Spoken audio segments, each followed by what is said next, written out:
Like I thought, no more paths back to reality have emerged since. But how can I be sure that I'm going the right way without scenes from reality to keep me on track? I can't even be sure of how long I've been walking for. The further I travel, the less stable this space becomes. There are even moments where I can sense something that feels like abyssal energy. They can just materialize out of thin air. I have to keep my wits about me.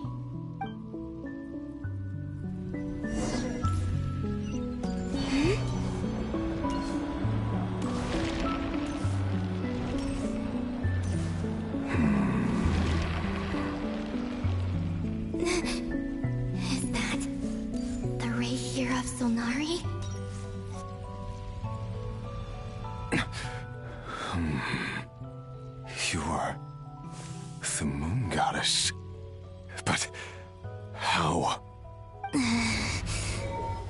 Please, there's no need. I'm not interested in fighting anymore. I find that a little difficult to believe. Yeah. Honestly, so do I. The way you used my own power against me was... It was a brilliant strategy.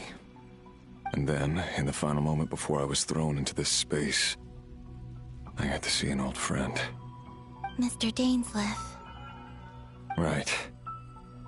It was so long ago now. But we were friends once. And when I first got here, I was filled with hatred, remorse, and rage. How I cursed and devoured. I tore everything here apart. I was consumed by the desire to leave this place and have my vengeance. But to no avail. This is a place with no exit. This is the second time I've entered this space. Though I have no memory of the first. I was torn to shreds the moment I entered. But this time I survived. It must be partly because of this new body. And partly because of all the Kuvaki I absorbed in Nodcry. Are you the source of the abyssal power in here? Not all of it. Some is from when I first arrived here and tried to destroy everything. But there was already a degree of abyssal power here, before I entered. And like a venomous snake baking in the merciless sun, it tried to slither into my shadow. Tried to? So, you rejected it? Yes. Because after that, the world suddenly became silent for a moment. What do you mean? The voices in my head, they were gone. And then, I saw her. Her? Thelindis. My former lover. Never mentioned that she saw a memory of Thelindis leaping into the moon's reflection. More precisely, I saw her afterimage. I'm sure the real her is long gone. She was just an ordinary Conrian. She couldn't have survived here for very long. Anyway, why have you come here? Didn't you know it was a dead end? If I hadn't escaped through the moon gate, my friends would have been in far greater danger. Oh, I see. Because of your power. The power of a moon goddess. What? You'd like to know how I know, wouldn't you? The one who resurrected me said so. I could hear a deep lust for power in his voice. Do you mean... Dottore? Dottore. So that's what he's called. He'd been collecting fragments of my body for a long time. All so that he could resurrect me at the moment of his choosing. I had no interest in his research. But being as corroded by the Abyss as I was, we were aligned as far as hunting the moons and recovering my strength were concerned. So that's why the Wild Hunt suddenly became so active in Nodcry. When I left the Fatui in my weakened state, Dottore must have felt that his time had come. Moon Goddess, could I ask a favor of you? What? I know this is a lot to ask, especially from someone who tried to kill you. If you refuse, I won't fight it. But this is the only thing I desire now. Nothing else matters. What do you want? I'd like you to take a message to Thelindis for me. Thelindis? But... Yes, she's dead. But like I said, I saw her afterimage. I can sense that some part of her soul remains here.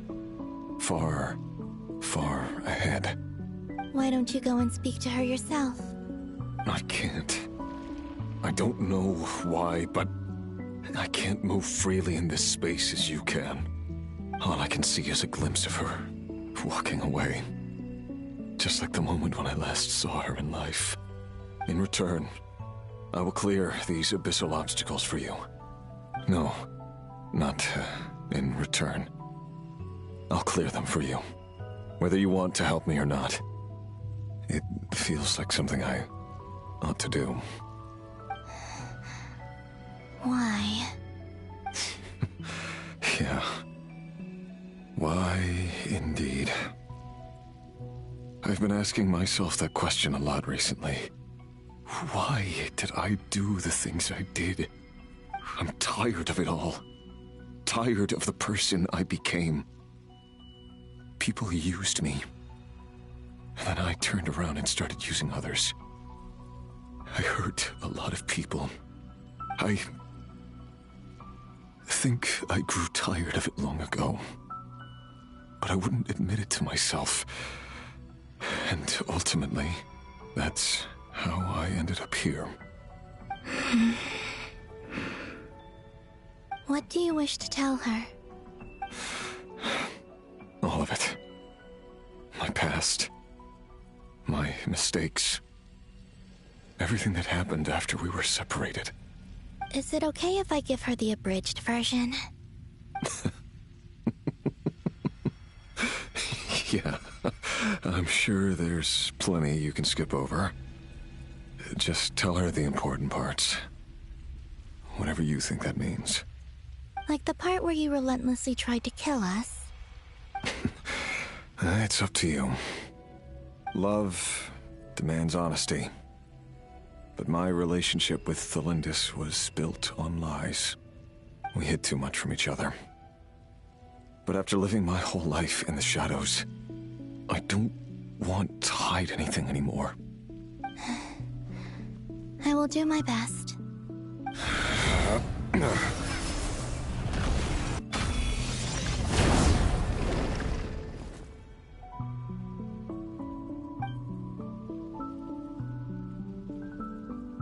There. The Abyss will no longer stand in your way. Even though Mr. Dainsliff felt he had to fight you, I think he still regarded you as a friend. Dane? He said that you betrayed him, but he also felt great remorse at never having understood what you were truly going through. Why tell me this? Because... if he'd known that someone could take a message to you, I believe that's what he would have said. Thank you. It means a lot. I know this will sound strange coming from me, but Don't die, Moon Goddess. I can tell that you're determined to get out of here.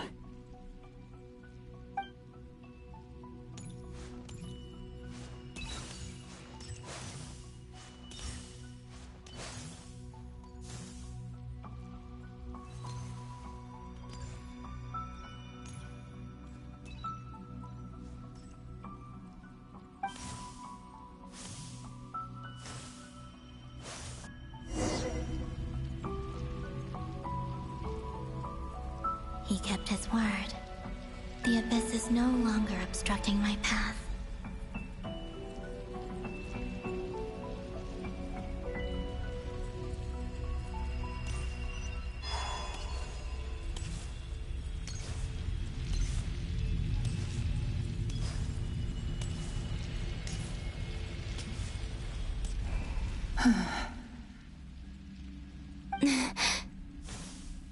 Is that the Lindis? She wasn't far off at all. And yet, they can never meet. Hello, Miss Delindis. Who are you? How do you know my name? I've never seen anyone else here before. You can call me Columbina. I promised Rerir that I'd bring a message to you. Rerir? My Rerir? Is he well? He's doing better than he was. Better than he was, huh? Sounds like he's had a pretty rough time. Others have had a rough time on his account too. In many cases, their time ran out because of him. And I'm not just talking about the children of the Crimson Moon. So, things got worse before they got better. Could you tell me what happened, Miss Columbina? Are you sure you wish to know? Yes. This is my opportunity to learn the truth. No matter how hard it is to hear, I have to know. I admire your courage. However, time is short. I cannot stay here for long.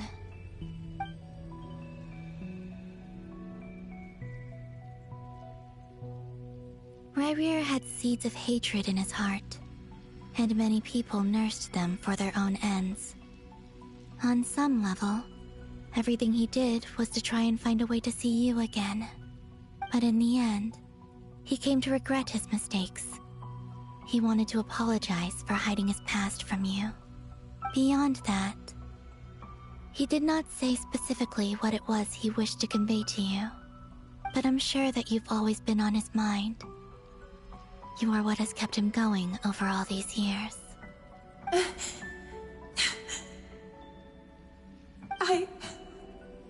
I'm sorry, Miss Columbina. This is so upsetting. I'm not sure how to put my feelings into words. It's all right. I understand. Well, that's everything from me. So, I guess I'll be... Wait. One moment. Time flows backwards here. The road ahead only leads further and further into the past. I know. I intend to reach the end of that road. Without a moon marrow, without the 3 moons' power, you won't make it far. Wait, unless... Are you one of the moon goddesses? You could say that. I see. I often think to myself, if life is like a train ride, why haven't I reached the terminus? Where am I even going? And it's not just me, it's this whole place. Wherever it is, it seems like it's existed forever. It's such a mystery. Where is it going? I must seem so ridiculous. I can't answer these basic questions, and yet I jumped right in here without hesitating, only to be torn apart the moment I entered by powerful energy currents. Only my soul remains now. Thinking back, I was suddenly overcome with fear and terror in that moment. Perhaps I too became bewitched by the abyss. I may have been the leverage it needed to control Rayrir. I used to be a researcher at the Universitas Magistrorum in Conria, researching the iridescent moon's marrow. Eventually, I came to the conclusion that time in here flows in reverse. Rayrir was one of the Vinster King's retainers. With me, he was in an impossible position. It plagued him constantly. I wanted to help him escape his lot in life. I wanted him to be happy, so I thought I'd use this place to return to the past. At the time, I thought I could just go back to the day that the Vinster King first found the princess. It was only after meeting the princess that the Vinster King started going too far with his research into the abyss. That was the day all of our woes began. I thought I could stop the king from ever meeting her and solve everything. I couldn't kill the Vinster King himself, so I had to find another way to save Rayrir. That's why I wanted to go back, to kill the person who had brought new possibilities to our realm. I'm sure it was a futile endeavor, but the abyss probably enhances the basest human desires. So I naively hoped I could change everything. But I was simply too weak. Like a speck of dust against the whole universe. Look at me. I didn't even survive the journey here. Not physically, at least. I know I'm never getting out of here. But you're different. You can make it, and I want to help you. I owe you that much. How do you plan to help me? Have you noticed the golden energy that exists here? Based on my past research and my observations since coming here, I believe they carry you forward faster. I can share what I've learned and help you understand the pattern in which this energy appears.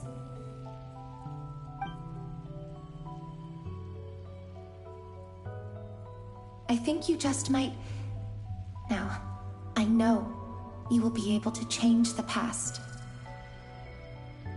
Also, I've been speculating about where this space ends. The documentation was scanned, but from what I know of the legends about the moons, the oldest ones seem to begin with Nibelung, king of dragonkind. I have no way of verifying any of it by this point, but if it's true, you might be able to reach that era if you keep walking. Understood. Thank you, Miss Delindis. I'm the one who should be thanking you. If you hadn't entered this realm of everlasting death, what use would my deductions be? Thanks to you, they have some meaning. About Rayrir, I'm so sorry. For everything. It wasn't your fault. That's not true. Because we both feared bringing trouble upon each other, neither of us ever told the truth. And that dishonesty sealed our fates. But enough about that. I wish you a safe journey, Miss Columbina.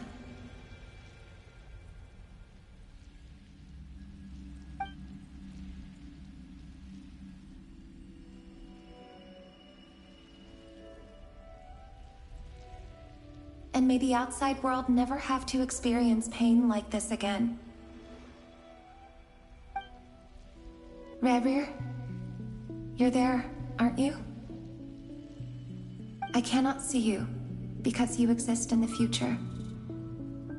I expect we'll be trapped in this prison of space-time for all eternity.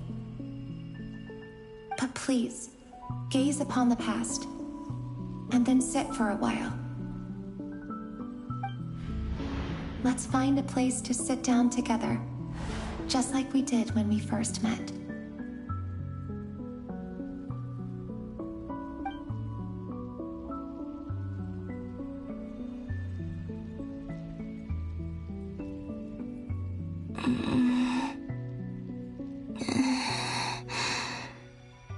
How long have I been walking? How much further till I reach the end? Is there even an end to be found? Everything's getting blurry.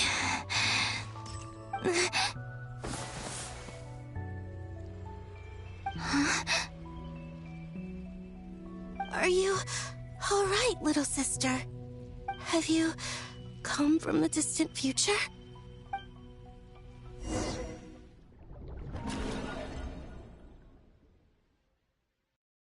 So, how exactly did the moons just disappear? Shouldn't it be a little harder to get rid of major creations like moons? The world is a vast and ancient place. On a certain scale, all life lasts for but a fleeting moment. Miss Nicole explained that the moon goddesses likely perished in the War of Funerary Flame. The moons themselves were also destroyed at that time, save for the Frost Moon, from which a new moon goddess was later born. Am I missing something then? 'Cause the stories say that the moon goddesses were born on the moon, but doesn't Columbina say she was born in Nodcry? Huh, you're right! Why do their birthplaces differ? What's the difference between the two generations of moon goddesses? Also, remember what Sandrone said? Her scans detected 4 moons. In other words, 4 moon marrows. Technically, the result of the scan means that 4 moon marrows were detected and positively identified as moons in that moment. In other words, this piece of information alone isn't enough for us to know how Miss Columbina is doing right now. Yep, we have no way of staying up to date on whether she's dead or alive. She's on her own for now. But at least she's trying her best to get back to us. Yeah. She's a tough cookie. And a sore loser, too. We have to trust that she'll find a way. Because we really need her power. As much as it pains me to say it, we've got no chance of beating Dottore in a straight-up fight. He's much too powerful. It wouldn't even be close. That maniac is going to devour everything in his path until he reaches us.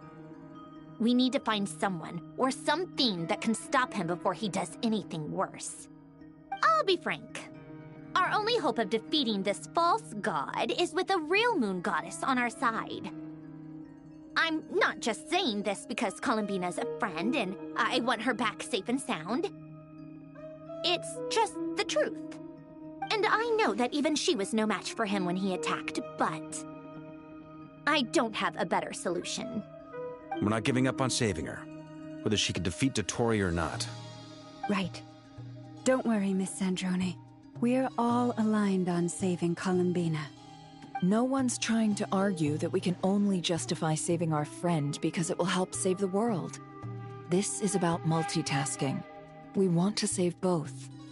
So, she's more than just a moon goddess to you guys? Absolutely. Duh! She's part of the gang! And you are too, you know. Yes, I know. You don't need to labor the point. I knew that the moment I came running over with my documents that I was part of the in-group. I mean, if Arlecchino can fit in, I certainly can. Anyway, as for how we get Columbina back, I've been working on it constantly. But I think I'm still lacking certain information about the moon. I'd probably get there if I could continue my calculations, but the problem is, I've run out of computing power. Computing power? You mean you need more energy? No, the issue isn't energy, it's processing power. There's so much data to get through that the whole process has just ground to a halt. That's a tricky problem. René de Petrichor of the Nazissenkreuz Ordo once foretold the fate of the world. But I don't know how he did it. My guess is that he used the Primordial Sea's power. However, that won't work for me. His methodology was vastly different from my own. What's worse, they're incompatible. And, to top it all off, we can't even leave Nodcry. Ugh, this is so annoying. If I'd known we'd run into a bottleneck like this. Well, no, the design bureau's a bust as well. Curse that Dottore! Couldn't have made this harder for me if he tried. Oh, what do we do then? How about we grab a bite to eat and take a break? Maybe something will come to mind after you've cleared your head. You don't get it, do you? I'm trying to calculate the fate of an entire world here. And I need accurate results, not vague prophecies. Where the heck am I gonna find the computing power for that? Ahem. Anyway, time to shelve the discussion on technical difficulties. Being a killjoy isn't very ladylike, after all. Either way, we've done what we can. Rest well, everyone. Remember to let us know if anything new comes up. Hat guy? Is he hinting that we should talk outside? Let's go somewhere a little more private.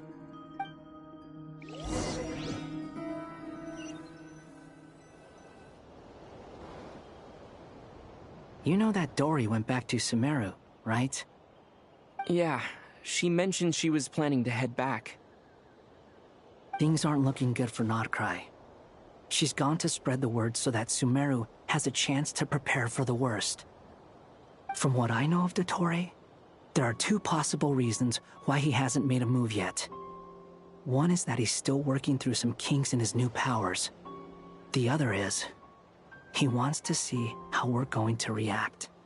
He'll easily devour everything eventually, so I guess he's in no rush to make it happen. The first false god he made was me. Now it's his turn. Even though my records were erased from Irminsul, Dottore's ideas haven't changed one bit. He once told me that becoming a god was like turning yourself into a hungry wolf or giant serpent to devour the moon. Clearly, he began studying the moon goddess's powers long before he even tried making a god. He's always wanted to get his greedy hands on divine authority one way or another. And in the end, he devoured the moon where I failed. In the desert of Sumeru, there is a chessboard built by King Deshret, also known as Al-Ahmar. I don't know if it was a real game, or if he was just trying to challenge his servants and citizens in some way. But creating games and setting rules, gods do that as a matter of course. That's the kind of power Dottore craves.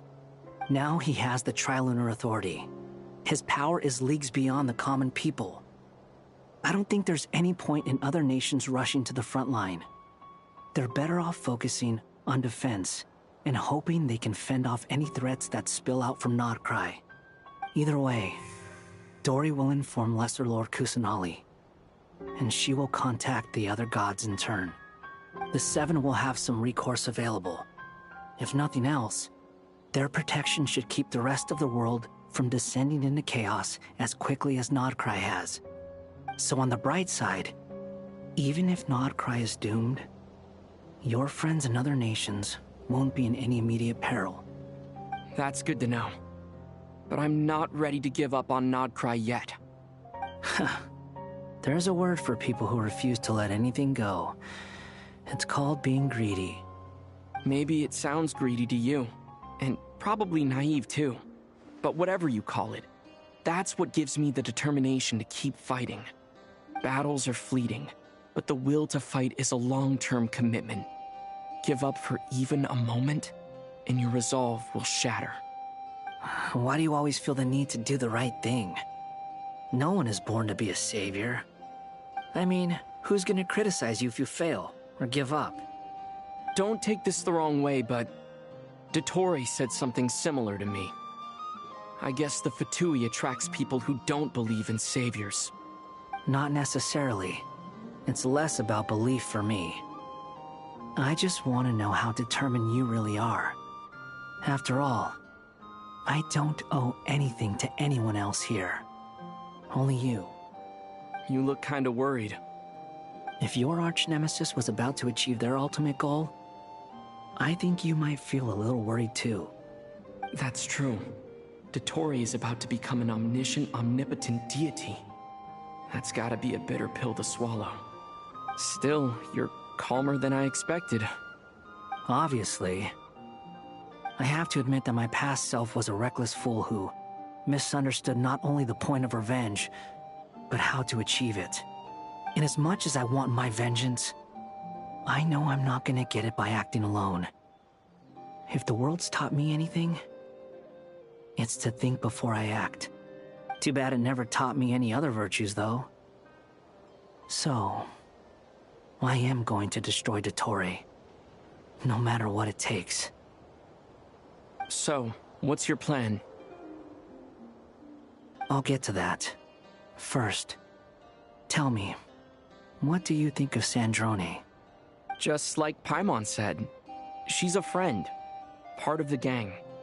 How much do you trust her? This is a serious question. Think carefully before you answer.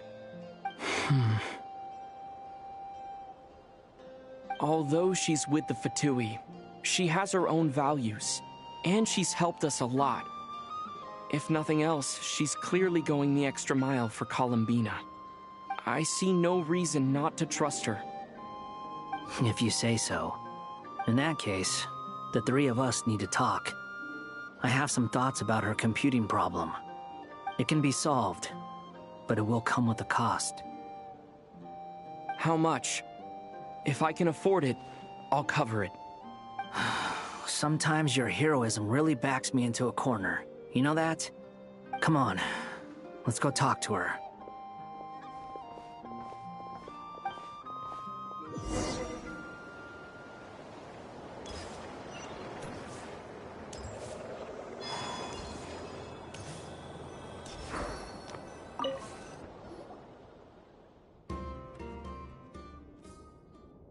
Miss Androne, Traveler.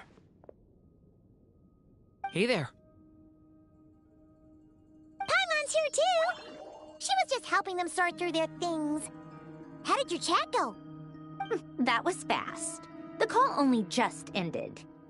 Well, you said it was urgent, so we got here as quickly as we could.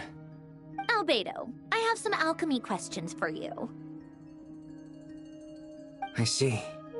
Looks like my knowledge proved useful after all.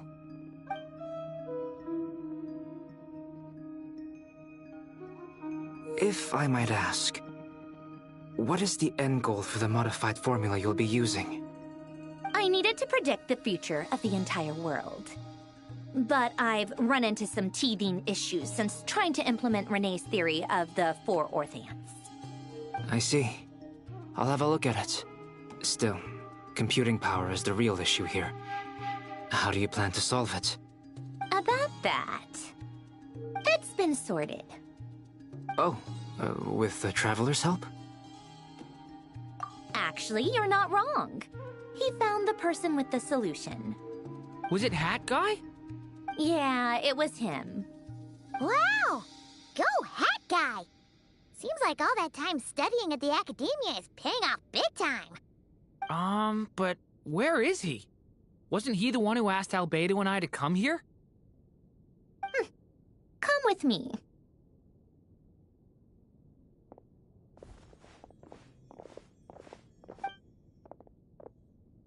Hat Guy? What's happened to him? Hat Guy! Can you hear us? No response. I guess he's in hibernation. Hat Guy mentioned that he was a puppet. It seems that his functions are currently shut down.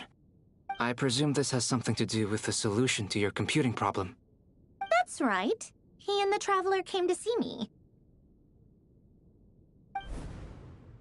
Wait, what? You have a solution? Would you calm down? Why do you always react so hysterically to everything? Excuse me? How would you know? You shouldn't be so quick to judge complete strangers. It's very bad manners. Oh, please. It doesn't take that long to figure out that you have a temper. Where does a mere student get that kind of confidence? I've actually published more papers than you. Not that status counts for much.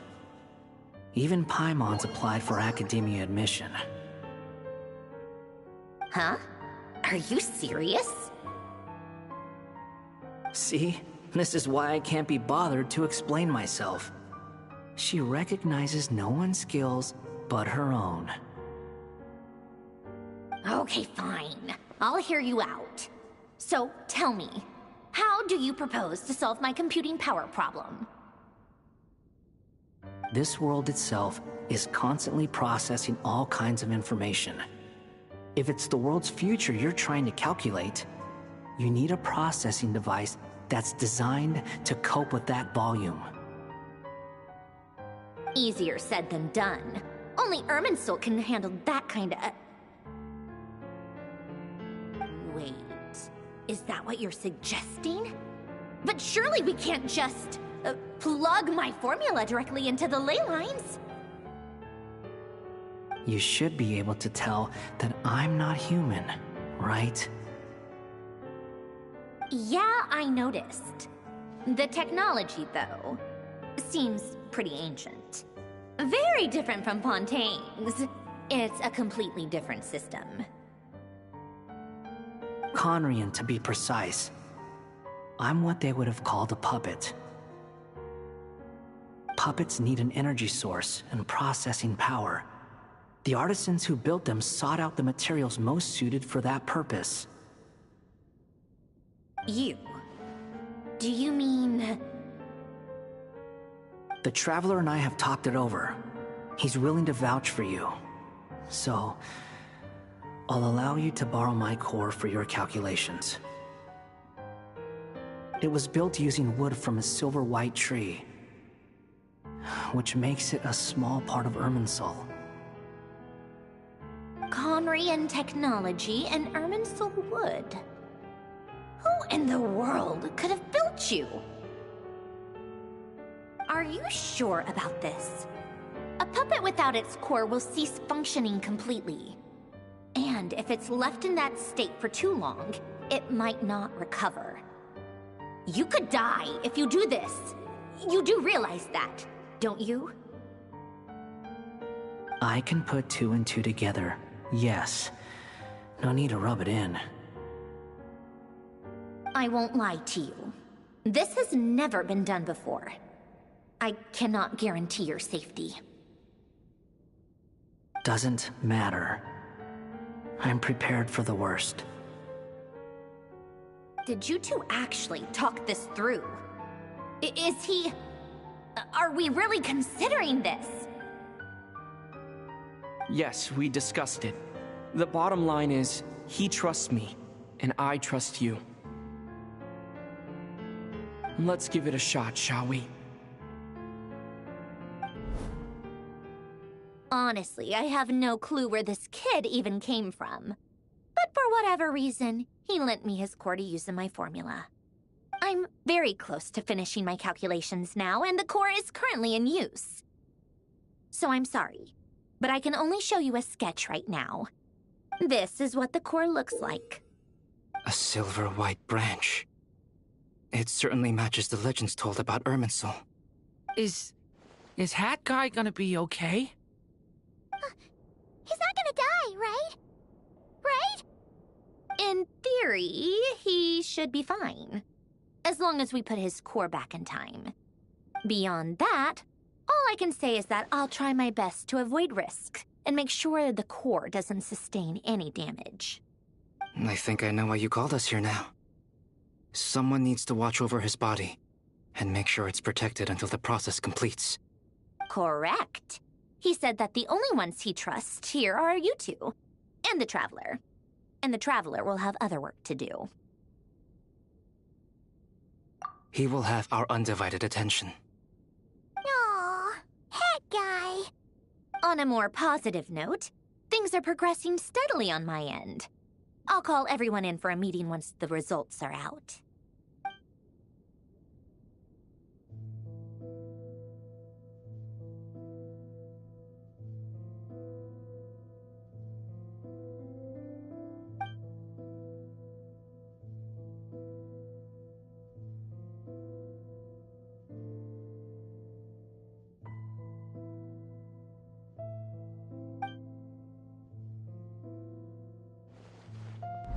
the worst case scenario with the core removal is either a system reset or a total loss of function. But I'm not afraid. A quiet death should have been my fate long ago. A core is completely different from a heart. It's like another vital organ entirely. I never believed it could be a true replacement for what I sought. But in the end, it turns out the core was more useful to me. Pretty funny when you think about it. It's like the punchline of my entire life. Do you think there's any difference between a puppet and a human? If not, then this would just be another samsara. I have already experienced both a past life and a next life. Part of me wonders whether I'm only capable of making this decision because I've become a real human. What's with that expression? Isn't this a good thing? Sandrone will succeed, won't she? She has to. She will. We all have to persevere until this is over. That's right. And I'll protect you all until a moment of victory arrives.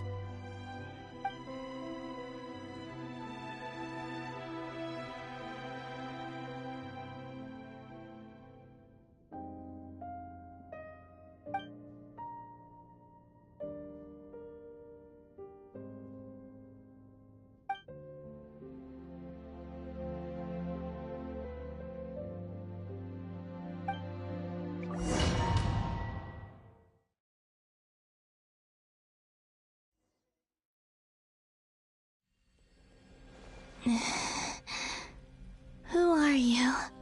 Call me Sonnet. You have the same power as Canon. Sonnet. So, you're the goddess of the iridescent moon? Oh, goodness. You recognize me? Well then, what's your name? Columbina. Columbina Hyposelenia. Hyposelenia? What a lovely name. Did you choose it yourself? It was a joint effort between me and my friends. Friends? You mean your friends in the heavens? Huh? Oh, sorry. You must be exhausted. I apologize. Hang in there. Let me introduce you to my older sisters. Do you mean the other two moon goddesses? Arya and Canon? Wow, you sure know a lot. Hey, does that mean that our story goes on into the future? Oh, I guess that wasn't the best question to ask. It's alright. We were prepared for that possibility. You could say we were too prepared. I can't even remember how long my sisters and I have been here by this point. When did you get here? How long has it been? I can't say for sure, but it feels like it's been forever. I see. Are you feeling alright? You look a little unwell. I can hold out a while longer.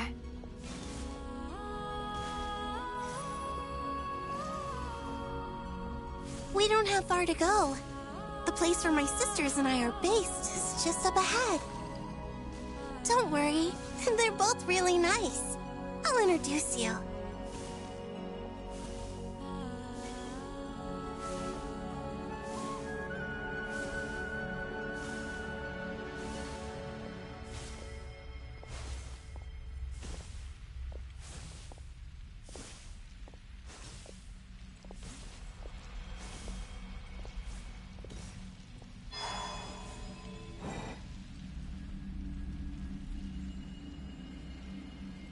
Sisters! I'm back!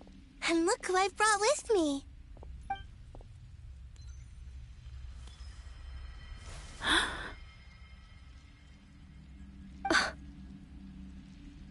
It's our your lovely little sister, born in the far future.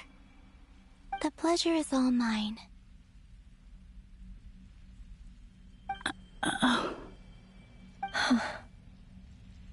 Allow me to introduce you to Columbina Hyposelenia.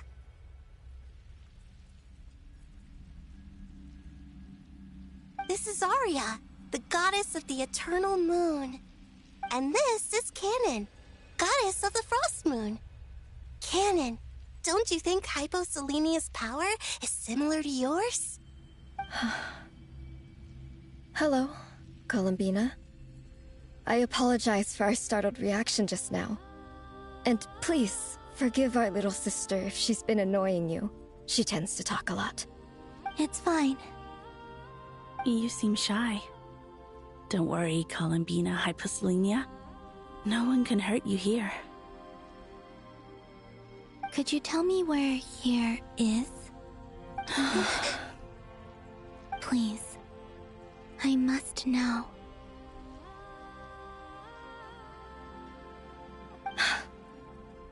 My dear sister, this is where Tevat's original ruler, the Dragon King Nibelung, imprisoned the moon goddesses.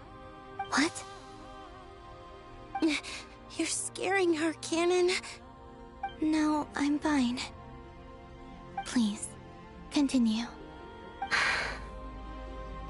Nibelung, our original master, created us in the distant past to maintain Tevat. But he left this world and traveled into the dark universe beyond, to explore worlds vaster still. Day and night, we fulfilled our duty in the heavens, until the day that the first Descender arrived. The great ruler of the firmament. The heavenly principles. Is that what later generations call them? I see. But we did not reject them at first, nor did they seem to harbor ill intent towards this world. We coexisted in peace. They were like a guest in our home. Slowly, however, we came to realize that our guest had a growing desire to change and dominate the world. And you didn't stop it? No. There was an order to the rules they set up that Nibelung never taught us. We wanted to know if this order would bode good or ill for Tevat.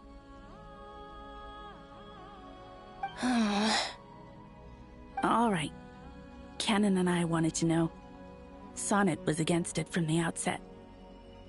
Later, we discovered that this great ruler of the firmament bore an almost paranoid hostility toward the desire of certain life forms to seek power.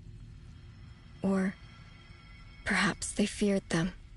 They would even cast down celestial nails as manifestations of their power, to punish the civilizations of the world below. Only this was far beyond mere punishment. Right.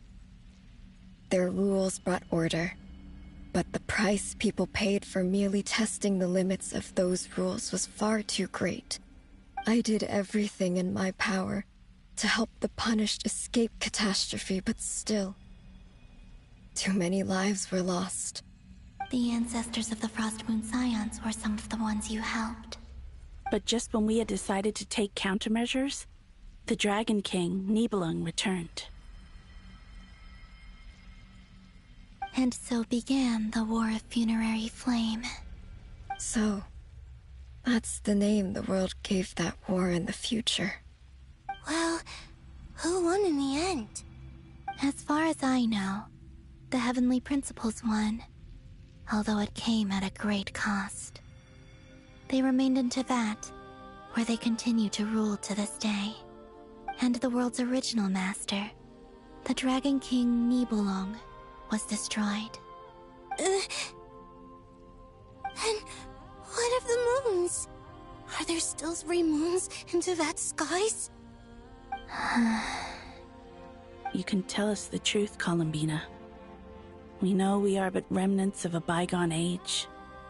We are prepared for the answer. Only the Frost Moon remains. but it has been cast beyond the false firmament by the heavenly principles. The eternal and iridescent moons were both shattered during the war. So death finally came for us in the end. Sonnet. But you're still here, aren't you? A moon goddess cannot live without her moon, Columbina. She's right. That's why I began to disappear. Because the frost moon is cut off by the false sky. How much worse it would have been if it were outright destroyed. Our souls may endure within this lunar palace, but if our moons are destroyed, then we shall disappear the moment we depart from it. I'm sorry. There's no need to apologize to us, dear sister. If anything, we owe the world an apology. If only we'd decided to act sooner, rather than arguing amongst ourselves. All the more reason not to spend this time in regret and repentance. Instead, we should focus our efforts on how we might help our future sister. Sorry? Don't you see, Columbina, your story is not yet over. Is that not why you are here?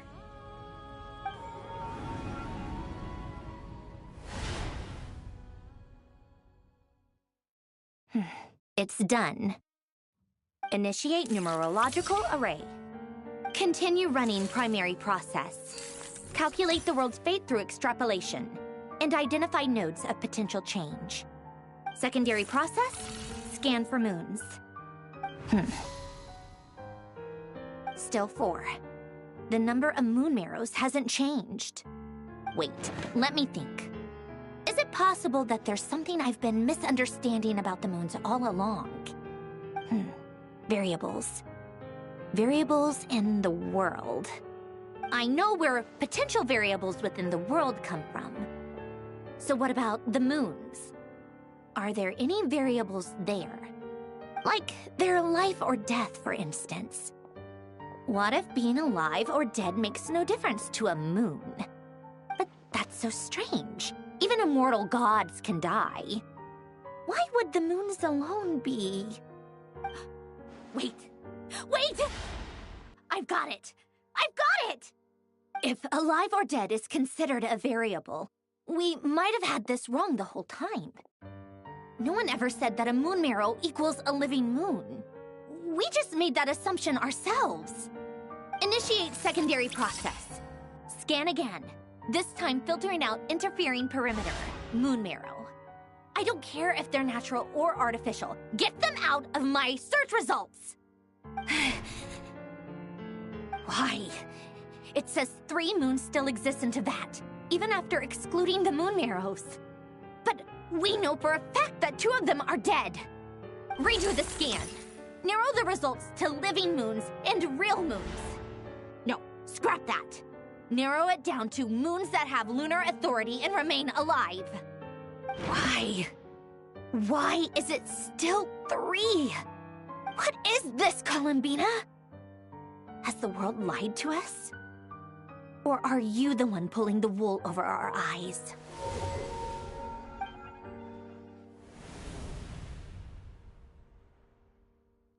So, you think that the moon's reflection might be where Nibelung imprisoned the 3 moon sisters? Yes, it would explain a lot, such as why that space would respond to a moon goddess's power, opening the moon gate at her command. It would also explain why Miss Columbina has been unable to leave, and why time flows in reverse there. In the messages she sent, Columbina promised us she'd find a way to return. But we have no way of knowing how, when, or where this might happen. The fact that she still has yet to reappear in this world indicates that returning from that place is no easy feat. We cannot afford to simply wait for her. So you're saying, if she could return by her own power alone, she would have done so long ago? Yes, she certainly wouldn't leave it to this late stage when it's so touch and go. I've been giving this some thought. And I've come to believe that Luana's harm might be an anchor that she left behind, as a sort of future waypoint. This could also explain why Luanatar is always by the traveler's side.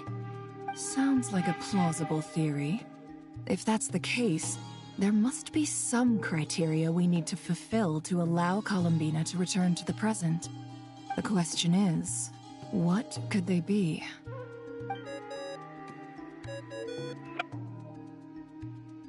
Hello? Listen up! This is extremely important!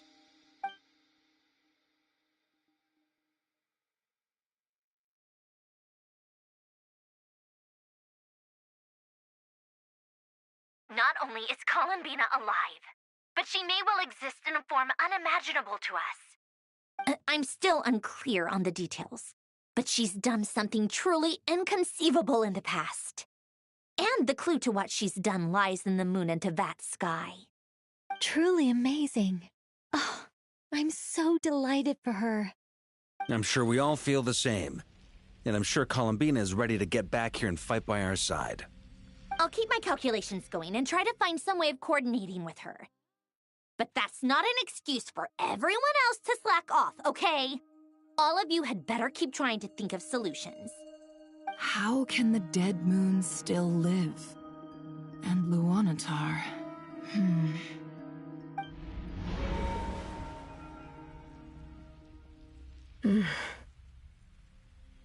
It's hard to believe that's what will happen in the distant future. Our authority is linked to the most fundamental rules of Tevat. I suppose it's no wonder that many would covet that power. I didn't realize that when you said friends, you meant people who live down in Tevat. That's so lovely. I always wanted to go down there and have some fun. Have you ever tried leaving this prison? Of course. Between us, we've tried everything. But no matter where we go, this space will eventually bring us back here.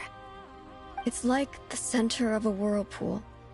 Everything ultimately converges here, at the moment when Nibelung imprisoned us. In that case, have you tried using any of those pathways that connect this space to the real world? Sorry? What are those? They're passages through which you can make small-scale changes to reality by using Kuvaki. Or am I the only one who can use those passages? Because part of my soul remains in reality. Kuvaki. What is that? You don't know? It's a unique kind of elemental energy found only in Nodkrai, the land from which the moons arose. Oh. Well, it's true that the moons first rose up from the part of Tevat you say is called Nodkrai. But there is no difference in the elemental energy between there and anywhere else. What? Could you show us some of this Kuvaki? Hyposelenia?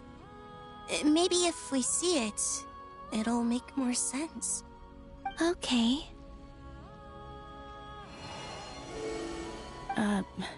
Isn't that just your power? What? But it's everywhere in Nodkrai. In the air, in the land. Even the creatures who live there have adapted to its influence. How curious.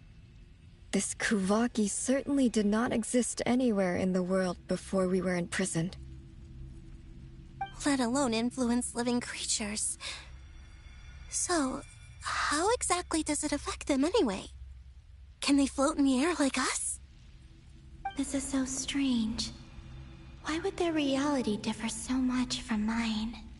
Columbina, you're looking for more than just a way out of here, aren't you? Yes.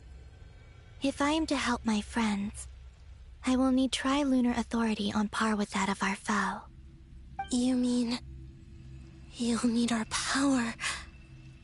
This sounds extremely risky. The Three Moons' powers are not mutually compatible. Concentrating them into one goddess will be a very painful process. And if anything goes wrong, it could tear you to pieces. I know. But I'm willing to take that risk. Even so, let's say we successfully transfer our authority to you. How will you take it outside this prison? Niblin constructed this realm specifically to prevent us from using our powers to interfere in his war. No moon goddess can leave this place alive. What if I don't leave alive?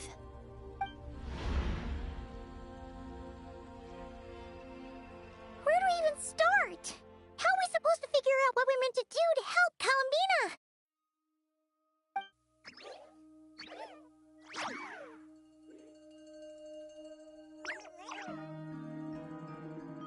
Columbina? What do you need from us? If she really got to the beginning of time in there, how do you think she'd leave us a message?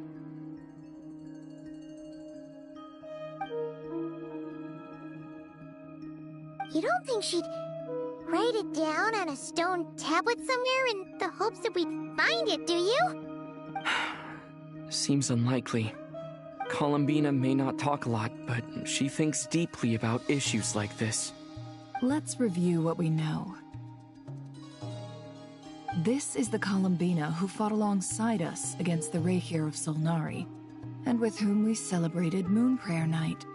She knows our personalities, our ways of doing things, even our unique strengths and abilities. So, if she wanted to tell us something from a long, long time ago, what would she do? Oh.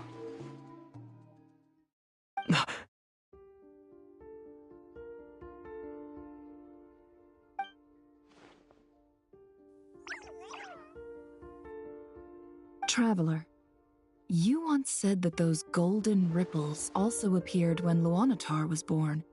What if Columbina left Luanatar here, not just as an anchor to the real world, but for some other purpose? If she is part of Columbina, and Columbina knows that I can see past events through her... Oh yeah! Like when you peeked into Rarir's past through his heart! Nefer, wait! If you're right about this, and you can really see past events through Luanatar, your eyes, they'll... Oh, I know. Looking at Rarir's past in Conria was already enough of a strain on my eyes. Looking this far back into the past, it'll surely blind me. But it's our only chance. This is the only way. Boss. We spoke about this once, a long time ago. Do you remember what I said, Yehoda?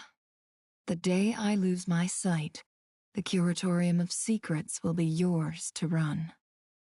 But... What's wrong? I'd be overjoyed if I were you. This day's come a lot earlier than either of us expected.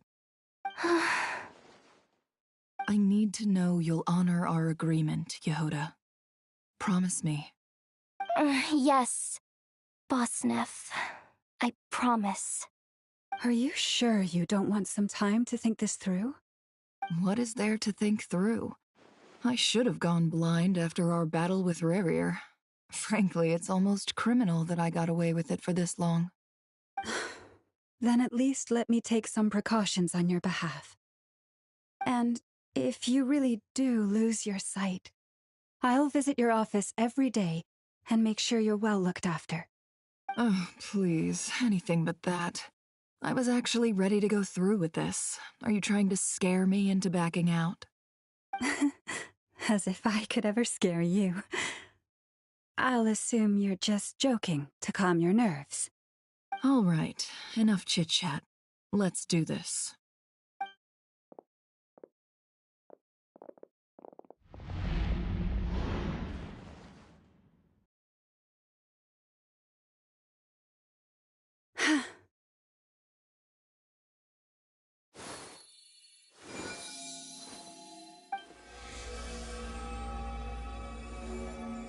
All done. Good. Now give me some space.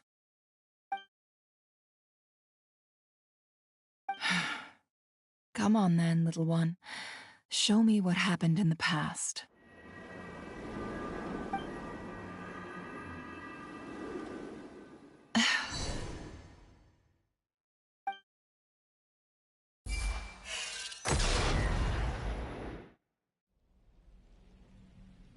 Between the Trilunar Authority, Kuvaki, and the sole-surviving moon, the Frost Moon, I think I might know how to get back. But I will need my sister's help. Time to go talk it over with them.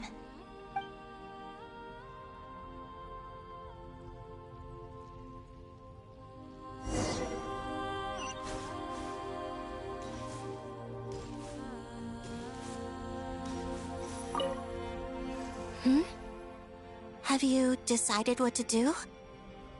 I hope it's not too dangerous. You really scared me when you said that thing about not leaving here alive. Come on, let's go find the other two.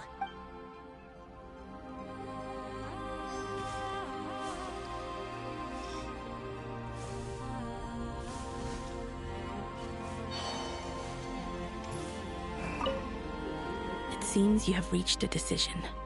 I'm all ears. What do you propose?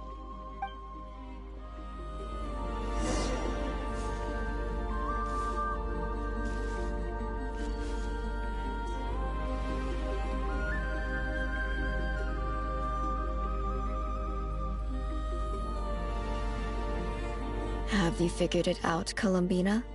Tell us. How do you plan to leave this place? I intend to die here, in this moment, and then be reborn in the future with the help of my friends. What? What are you saying? How can the dead be reborn? And how will you inform these future friends of your plans? You can't exactly leave oracles. Nothing can escape this place. Not a single ray of moonlight. And even if you found a way, what if they never find the message you left for them? You'll... No, that won't happen. Come again? They will find my message. I'm sure of it. I'm not following. How exactly will you achieve this? It's quite simple, really. First, I will leave my soul here.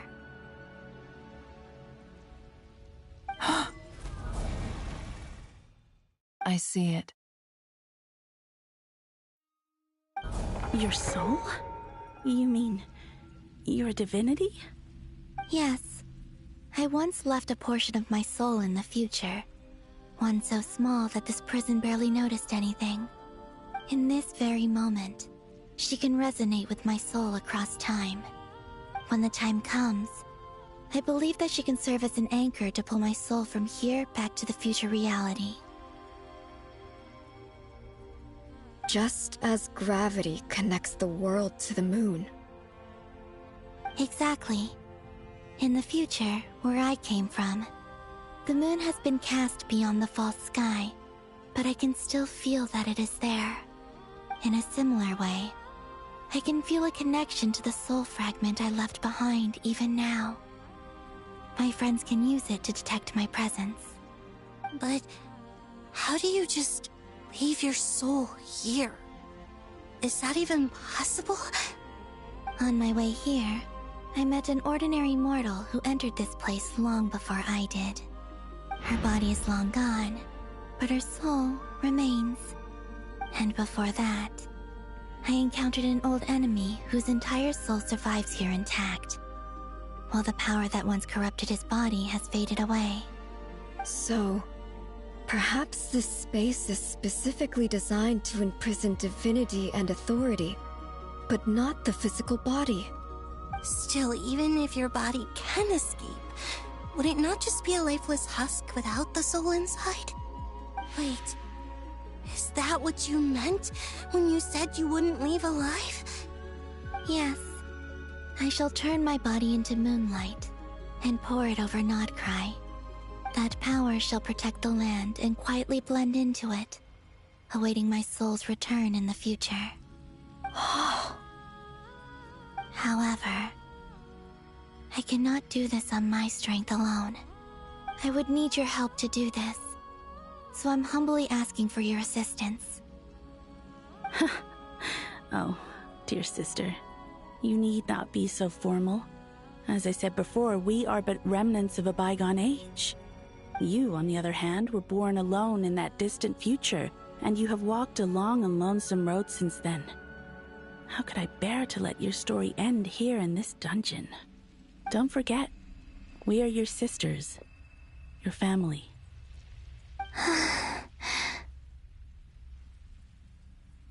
Arya's right. Actually, I've always wanted a little sister. Can you imagine how it's been for me?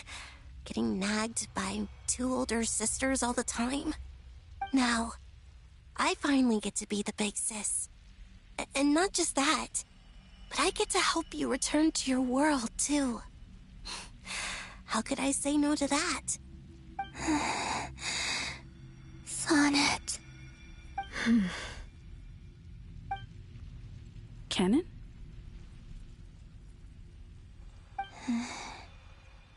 I'm sorry.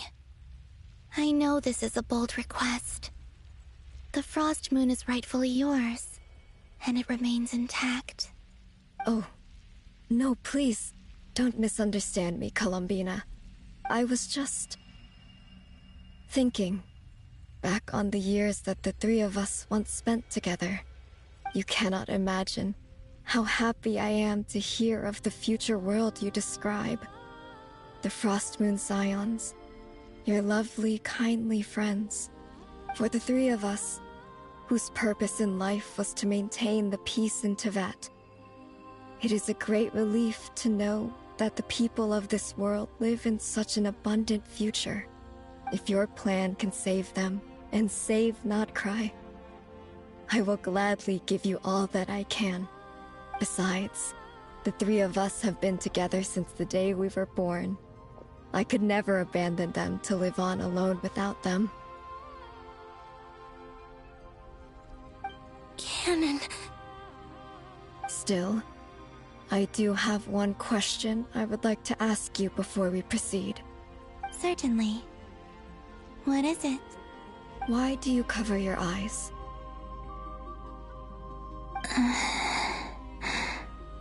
Yeah, I was curious about that too. But it seemed personal, so I didn't want to intrude.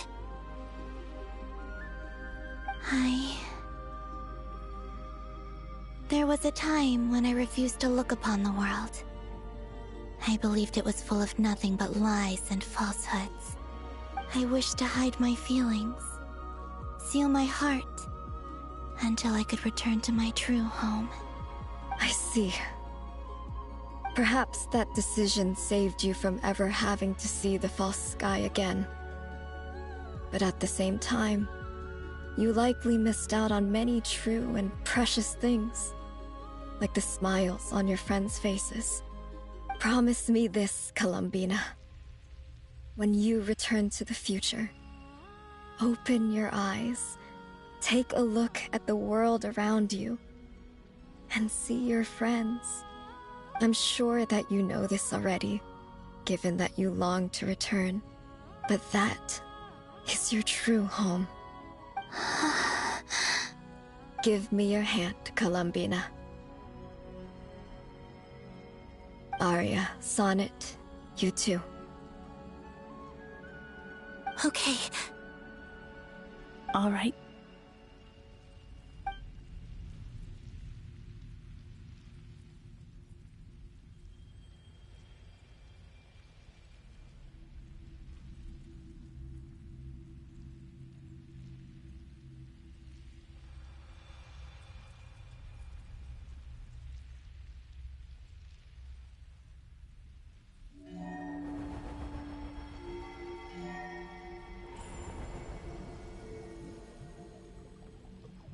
We once were the songs sung for eternity, but now it is you who must continue to sing. We once were the tides in the great river of time, but now we subside. and you arise.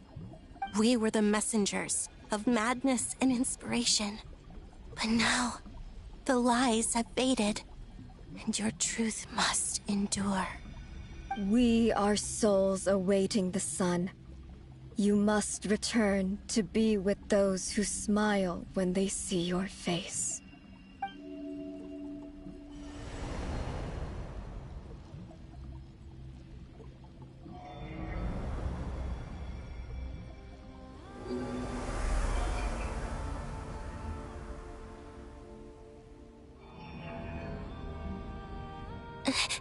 Is it done? Yes.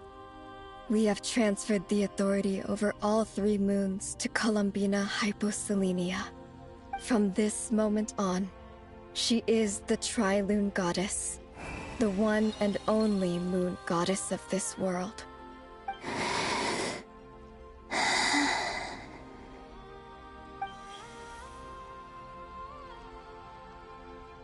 Thank you.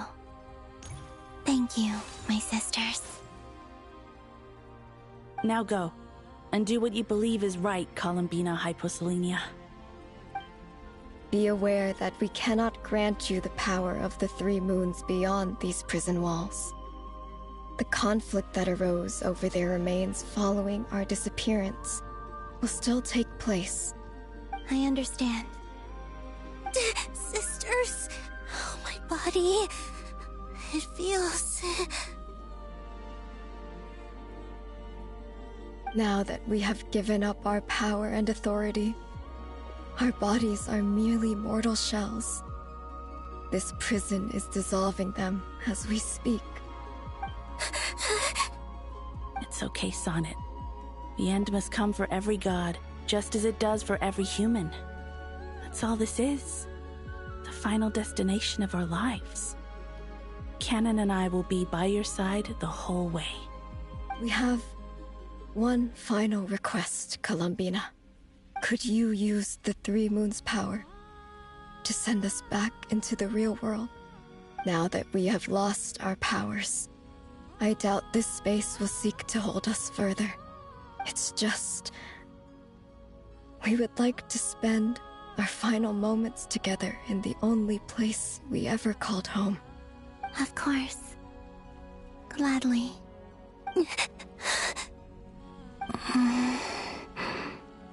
Sonnet? Yes? Don't... I wish I could tell her not to give in to the abyss.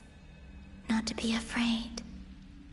But is this really what I should say at this moment? Don't forget. I'm so glad to have a big sister like you.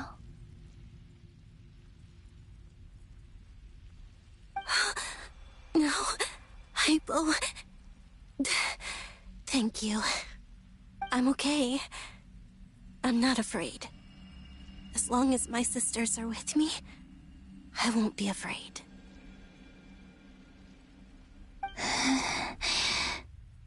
It looks like this is goodbye, sisters. Goodbye, Columbina.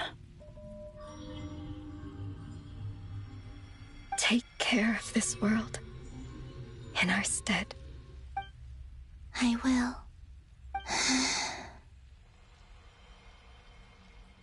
And now, it's time for me to bid farewell to my body, too. May it become the moonlight that keeps Nodcry company through the long years ahead. So this is why Nodcry was not always home to Kuvaki. It only appeared after I poured my body out upon this land, and only this land. Kuvaki responds to me because it is me, my body, answering the call of my soul. And the golden energy I've encountered on my way here was, in fact, that very soul, which I am about to leave here to guide me. O power Tri-Lune, eternal moonlight. I, Columbina Hyposelenia, lay aside my body, Let it be cast into the dark night to illuminate the future. May it be a companion to all who dwell beneath the moon.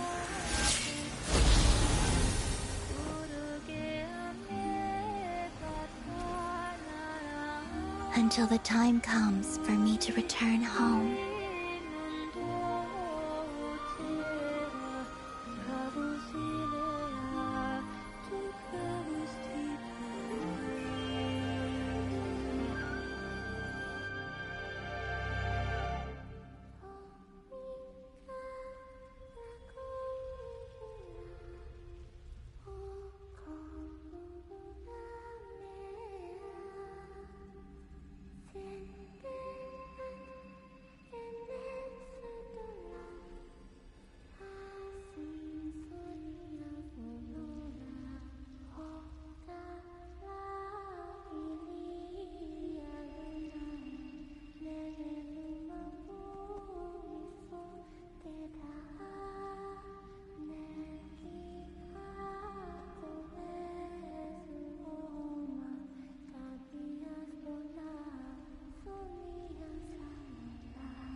That was crazy!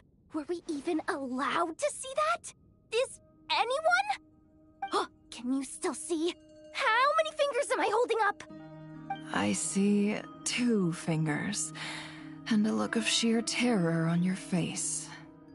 Truly astounding, Miss Nefer. Your eyes have glimpsed the very ends of the world, and yet they remain as sharp as ever.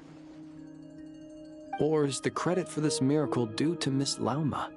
It seems that even time itself is no match for your medical skills. Surely you jest, Mr. Flint. I suspect we have Columbina to thank. She must have realized the immense toll that the ritual would take and purposely set aside some of her power in the past to protect Nefer's eyes when this moment arrived. There is always a great price to pay for witnessing the truth, but it seems that this time, Columbina has shouldered that burden on our behalf. She chose the perfect method of getting a message to us. Though her eyes were always shut, she was clearly so perceptive. She knows us well. She knew exactly how we would think and what we would try. Despite being separated by time and space, we're seeing the same possibilities and seizing the same opportunities. We still don't even know if she's okay right now. But as long as there's a chance we can do something, we'll fight to make it happen. We'll get you back somehow, Columbina.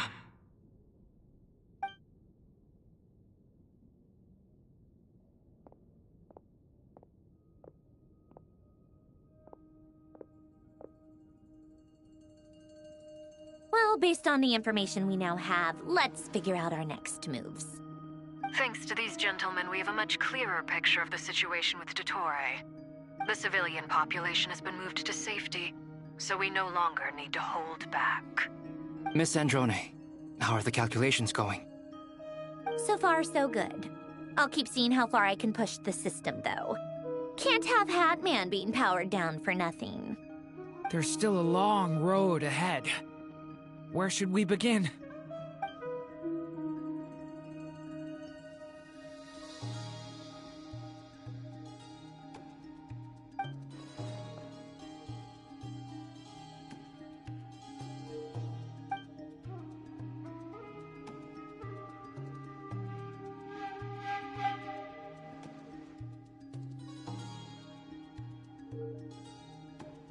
Our plan is clear.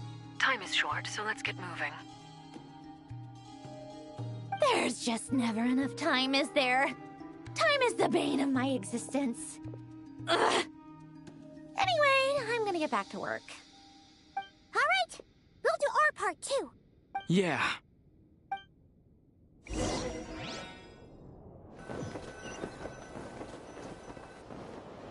Albedo's theory says that elemental energy can dilute the Light Realm's power.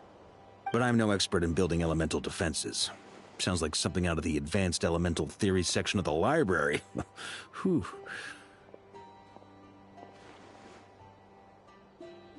You seem quite troubled. Well, yeah. I mean, who doesn't get a little flustered when they're completely out of their depth? You were the very picture of confidence back when you approached the Hexen Circle. Eh, I could have been faking it through that whole meeting for all you know. Who's to say I'm not just a ball of nerves in a charming and gregarious package? Oh gosh, really? I'm so sorry, I had no idea. Well, you're all the braver for it. Still, I was much more in my comfort zone than I am here.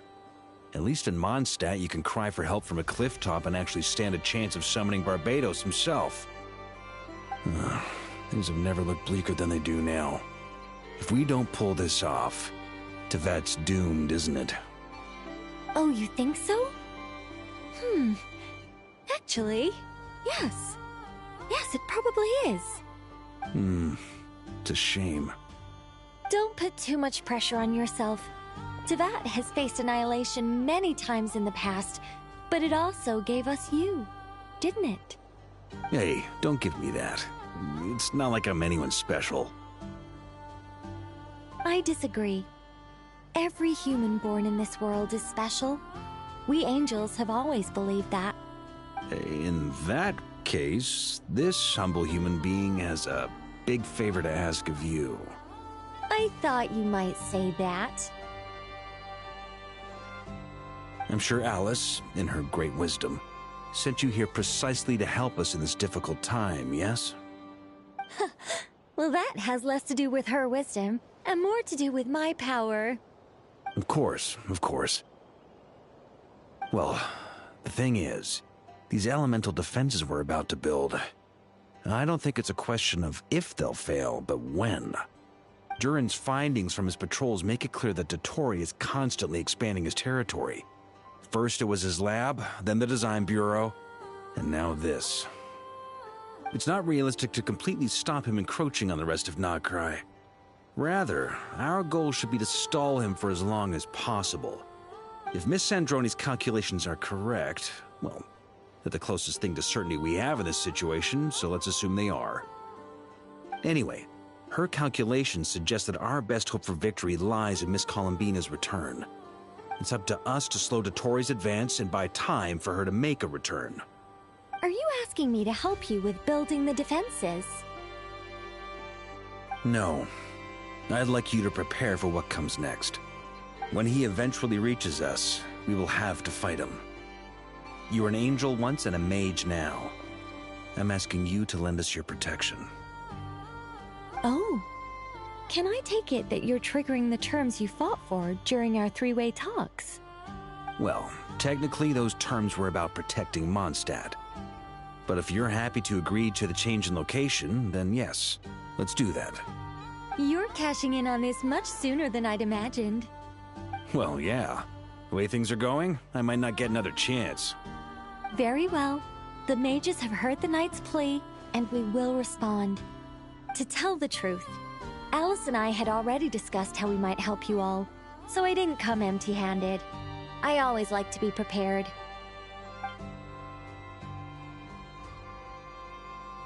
This is... wow. Yeah. This is great. Seriously, thank you. It's been many long years since I had a chance to dazzle humanity with a little divine intervention. To humbly serve as a reliable and responsible guide. Anyway, Knight of Boreas, please accept this gift in recognition of your great virtue. Go now. May the angel's blessing deliver you safely to your destination.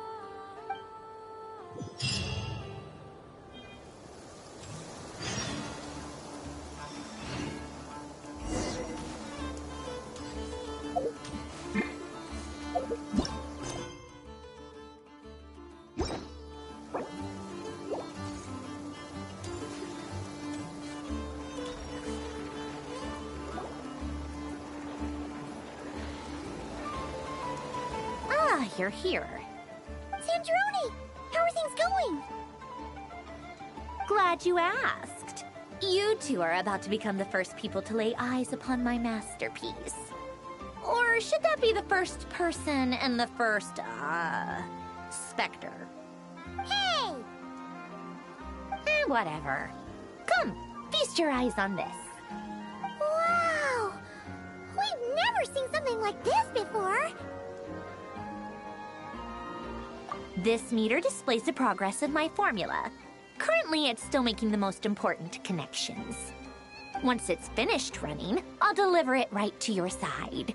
And then, we can finally bring Columbina back. What do you mean, deliver it? Can't you just tell us over the Dodo communication device? It'll just be some numbers, right? Ugh, you're such a greenhorn. This isn't the kind of formula you solve in math class. It's a highly complex algorithm capable of constructing a framework of rules. Ugh, whatever. We'll be here all day if I start trying to explain it. All you need to know is the formula must be completed before we can bring Columbina back. I'll share the data with you. Nicole's agreed to let me use her information channel, so we just need to use the Dodo communication device like so. And... there. Now you can check in on my progress. Wow! Look at that! You're amazing, Sandrone! About time you recognized my genius. Took you long enough. Anyway, that's all from me. You should check on the others if you have time. Make sure we don't have any weak links in the chain. That might sound harsh to you, but close supervision is a common practice in the Fatui. Not looking to catch anyone out. I just care about everything going smoothly. That's all. I'm kinda stuck here while the formula's running, so I need you to be my second pair of eyes in the meantime.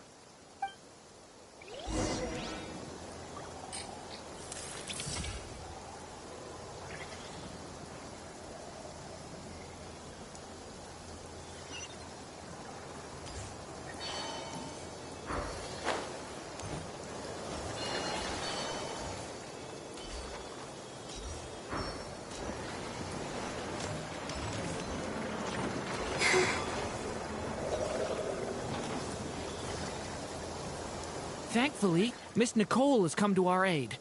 Nasha Town is now looking very well defended. Golden Flame. Yes, that's Nicole's power, all right. Based on the latest message from Grandmaster Varka, it sounds like they've reached an agreement. The situation should be more stable with her assistance. Everyone will have at least some degree of protection. Albedo! Durin! Hello there, you two. Are you well rested? That's good to hear. As per the plan, Albedo and I will be in charge of Nasha Town. As Dottoro's energy field expands, it's creeping ever closer in that direction. But we will do our best to hold our position. We've fought side by side many times before, and always with great success. I believe this time will be no different. So don't worry about us. Focus on fighting Dottore.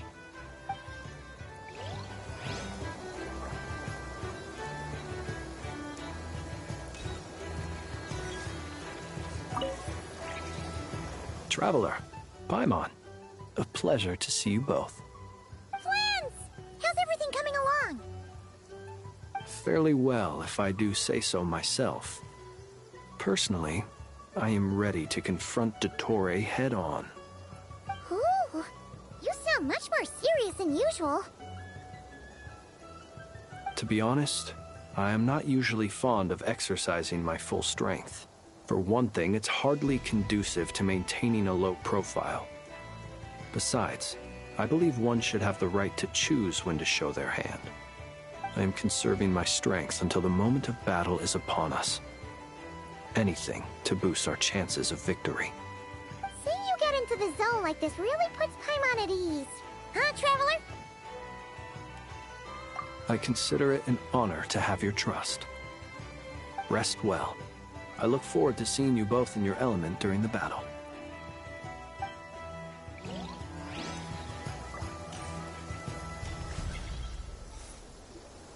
Yes, Miss Moonchanter? What are you staring at? You always address me in the strangest ways. Lady Moonchanter one minute, Miss Moonchanter the next. Yes, and? Are either of those incorrect? Not as such. It's just that I simply call you Nefer nowadays. Uh-huh. That's my name. What's your point? The point is I don't add any honorifics or titles. Meaning what? That maybe we're on friendlier terms now than we used to be. Is that how you see it? And I thought I was the one with eye damage. Never! Wilma! Paimon, traveler. Just swinging by to check in on you. How are things going? Did you manage to get some rest? Don't worry about me. I won't slow us down. And I give my all to ensure our victory. Ah, yes. Allow me to give you two a quick checkup. All done. You're both in good shape.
You're welcome.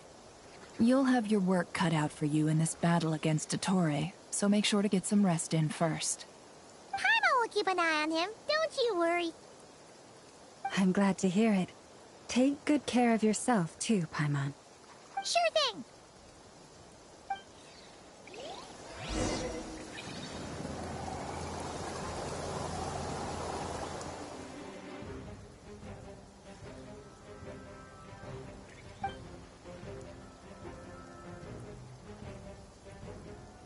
Here they come. That's quite a horde. As we expected. Get ready, everyone! Take your positions, and prepare to engage. Let's begin. I'm at the ready.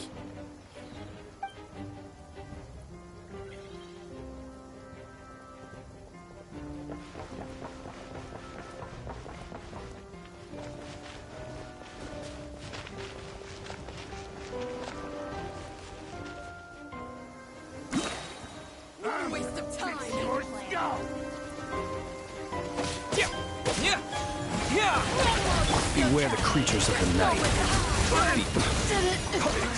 Another one. Fine. Observe. Your name on it.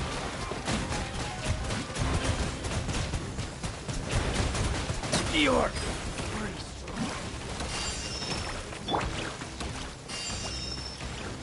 Be silent.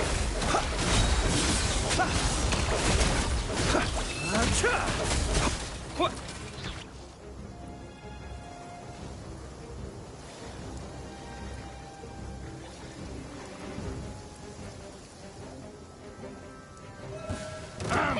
It's your The poor lost lamb, for the everlasting. These creatures cannot stand against us. Oh, fighting talk. Just don't let your guard down. That goes without saying. I'm hardly the risk taker in this group. Excuse me?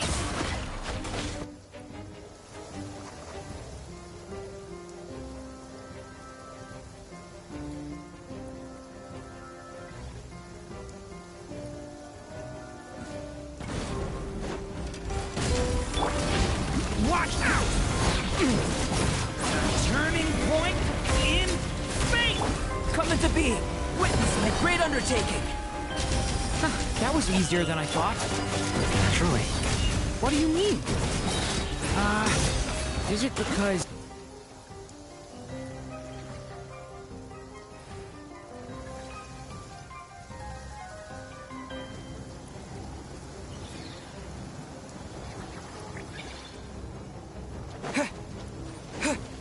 Bombs away!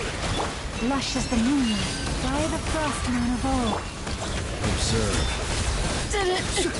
People have always used fire to drive away wild beasts. Wouldn't a lantern work just as well? You read my mind, my dear friend. I was just about to say that. All right then, dear friend.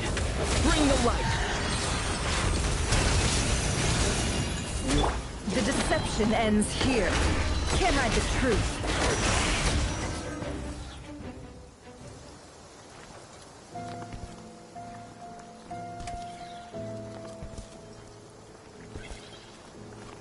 You're looking well. I trust you've had a good couple of days. Dottore. It's actually a good thing, in my view. If the subjects of my experiment were to die prematurely, it would throw quite a wrench in the works. And so, I must thank you all for your resilience. We are no longer on the same level, but you are nonetheless worthy of my respect. A creator god should be merciful and gracious after all.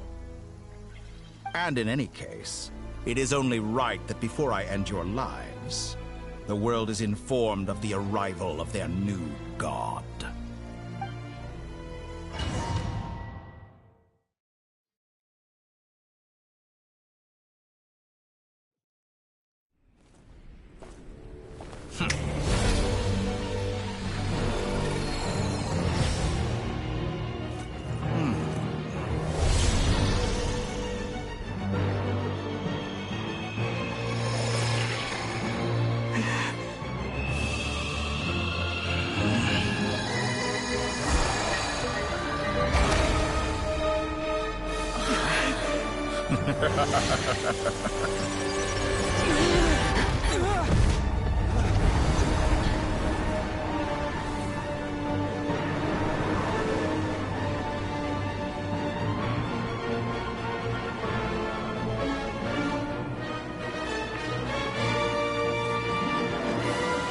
The experiment begins.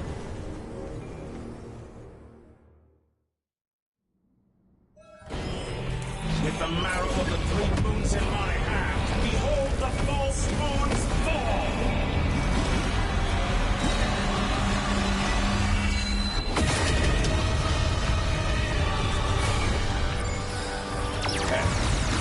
Wipe out! Leave this place with one heart. It all adds up. The mystery unravels.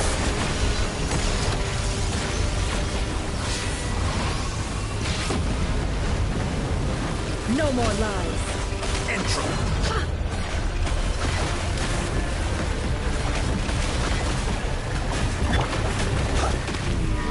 Can't hide the truth. Water jet! It all adds up.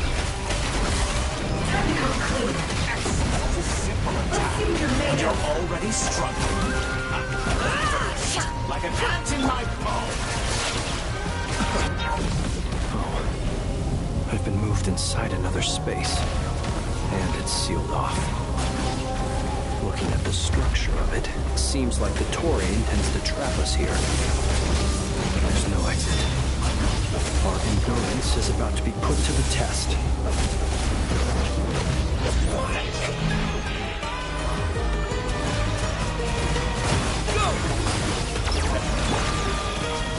Deceive my death. Did you honestly think that would hit me? Entrance to me!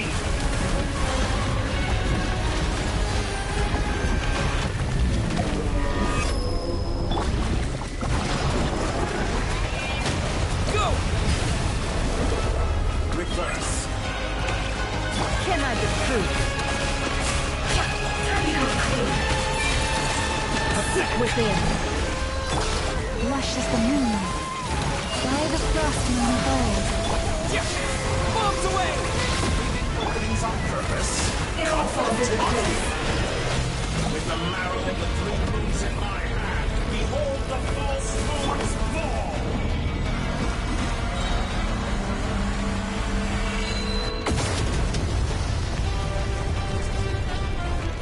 Tell me, where will you try scurrying off to next? Looks like Dottore has opted for a divide and conquer strategy. But we will not allow him to triumph. No, I shall pray for our victory.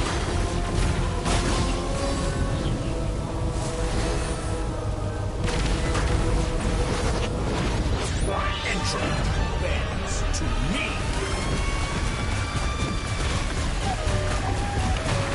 Water jet! No more lies.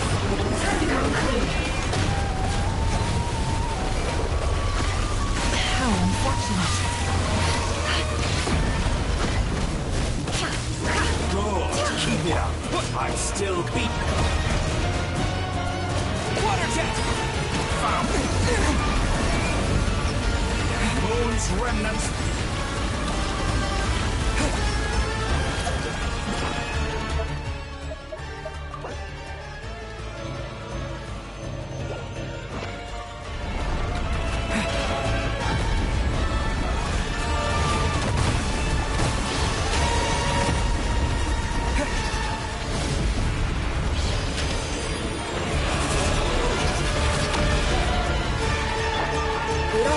Did you honestly think that would hit me?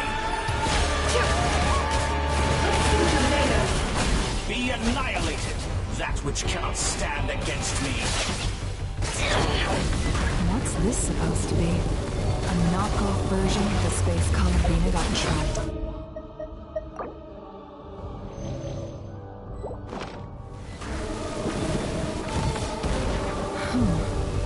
There really is no way out. We'll see about that, Dottore.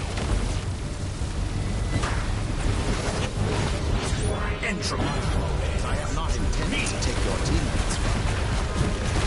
But you have a choice. Obey, and I can release them. An excellent deal if you ask me. Won't you consider it?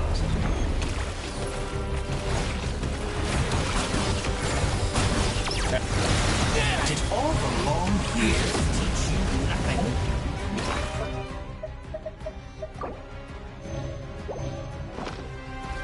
Reverse.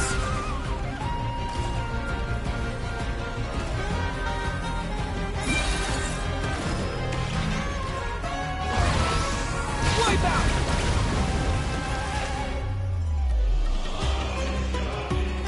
I'm aware you've been working on some little tricks to surprise me with, but it appears that none of them have come to fruition. My guess would be that you're trying to bring Columbina back. But then, where is Sandrone? Or are you trying to buy time for her? I always found their friendship to be a curious phenomenon. Two highly incongruent personalities, and yet they share a deep connection.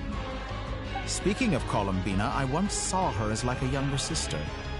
We got along quite amicably while she was with the Fatui.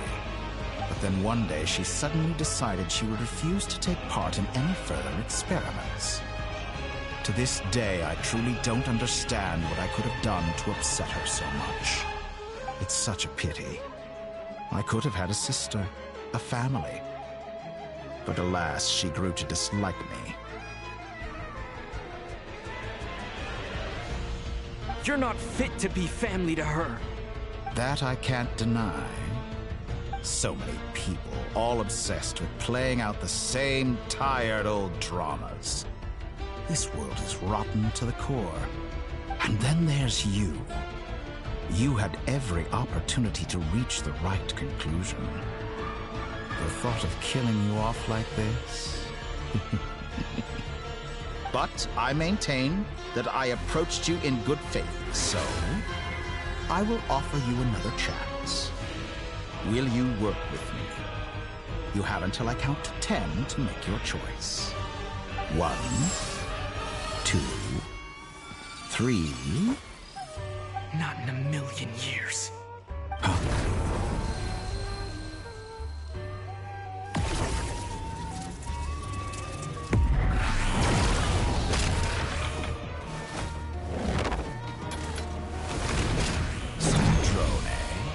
What a pleasant surprise. I didn't think you'd join us all the way up here. You're as sick and twisted as ever.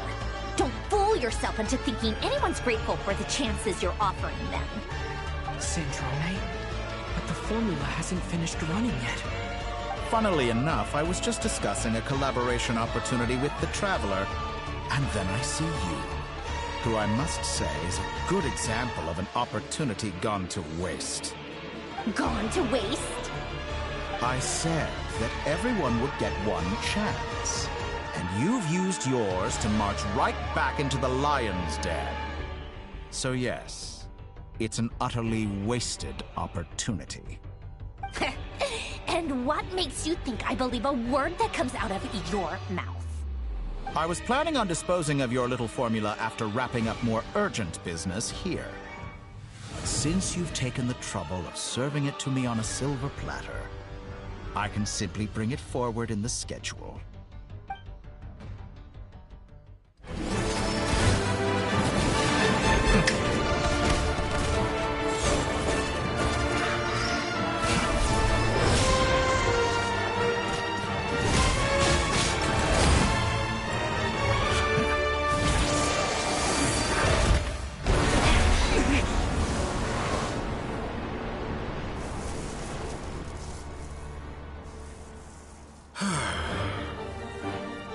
Is this your life's work? This piece of trash?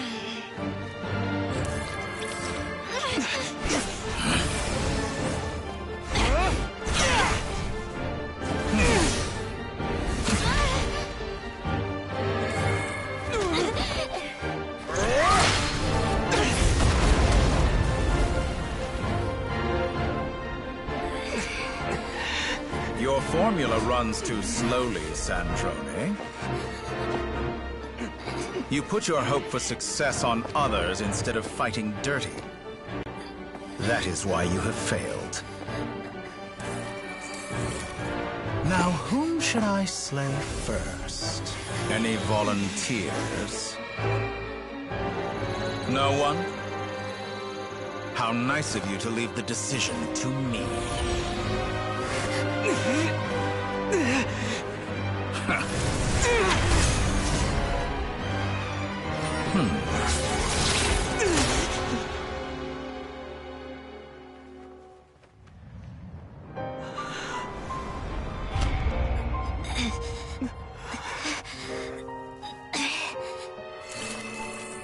Oh, how unexpected. Sandrone, any last words for me, comrade?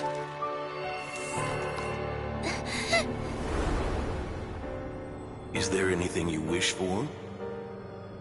Not really. But I've always known what I don't want. Go to hell, Dottore.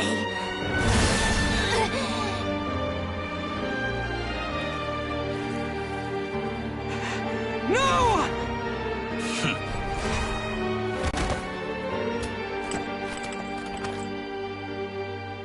And now, you have failed.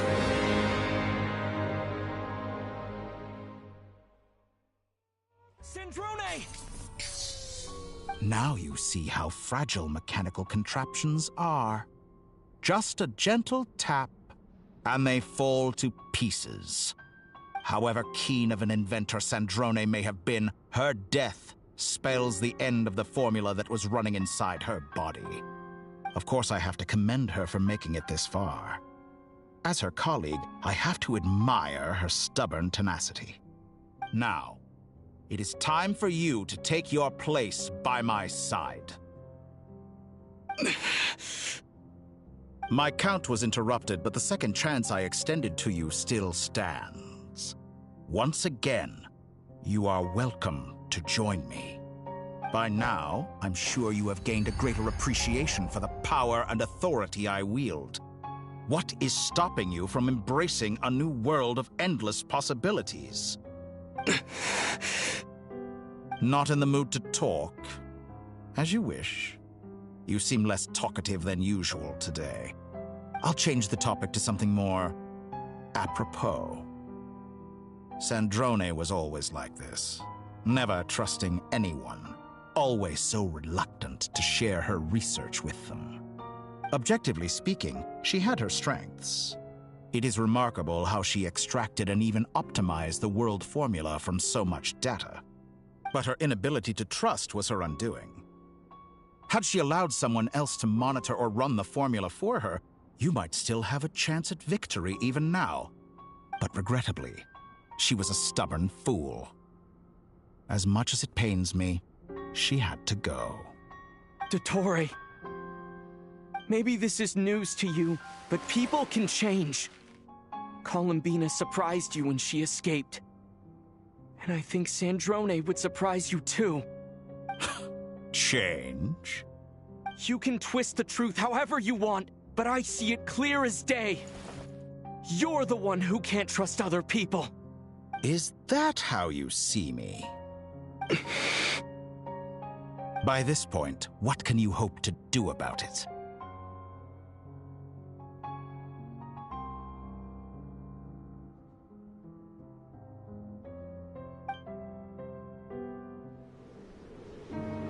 It is pointless to fight on. You've already lost. Wrong. You can't win this, Dottore.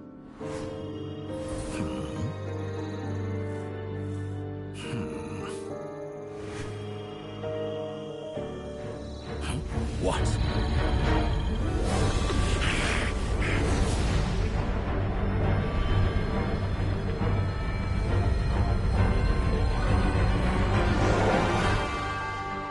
My formula can get us 90% of the way.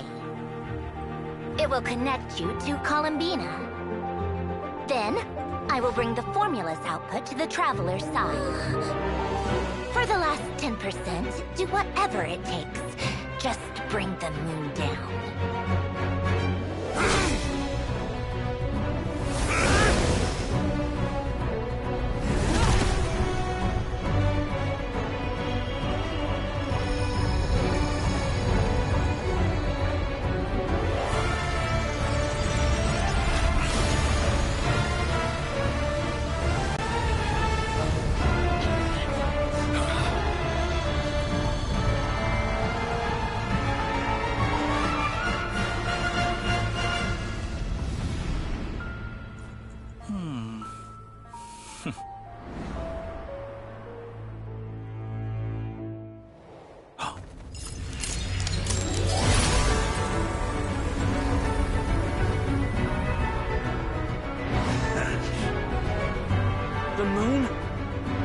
never be yours!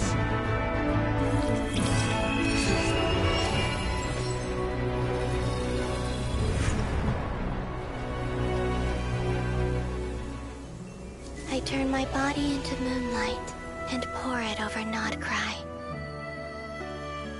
My soul, I leave here to inform my future friends. Lastly, I will hide the Trilune Authority within the Frost Moon. And when my body, soul, and authority are reunited, finally... Columbina!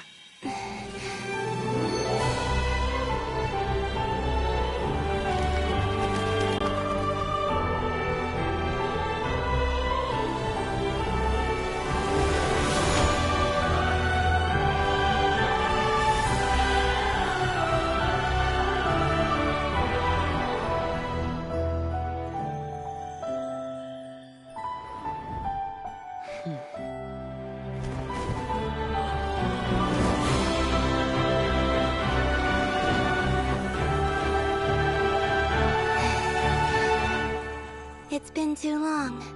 I'm back.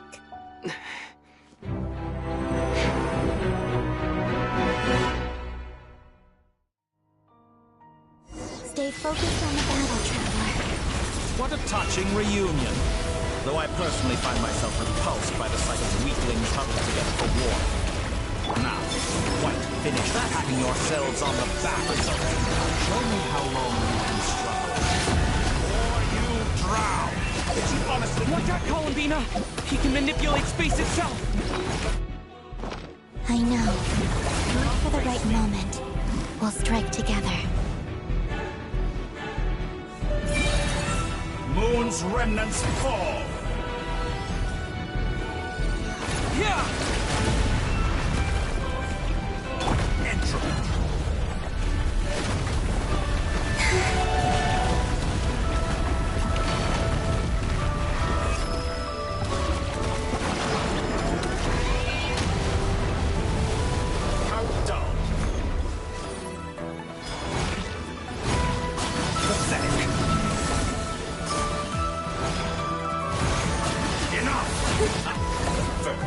Like an ant in my gall.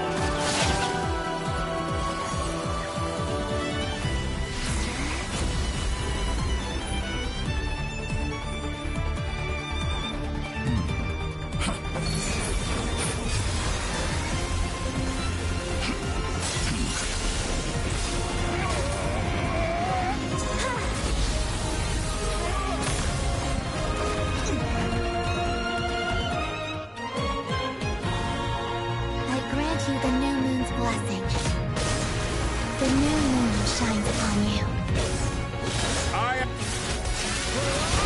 It's over, Vittori!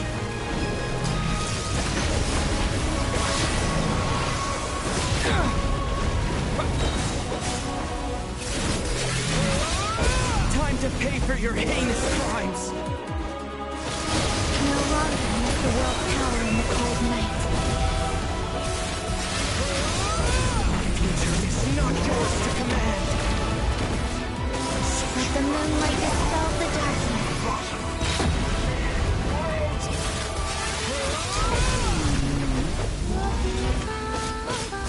Everlasting as the moon.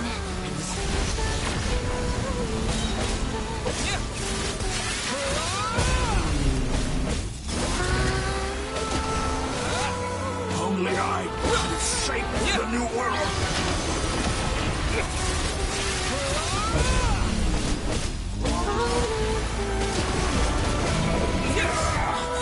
So close. I was so close to the new... Willfully blind. How can you be so satisfied with your fate?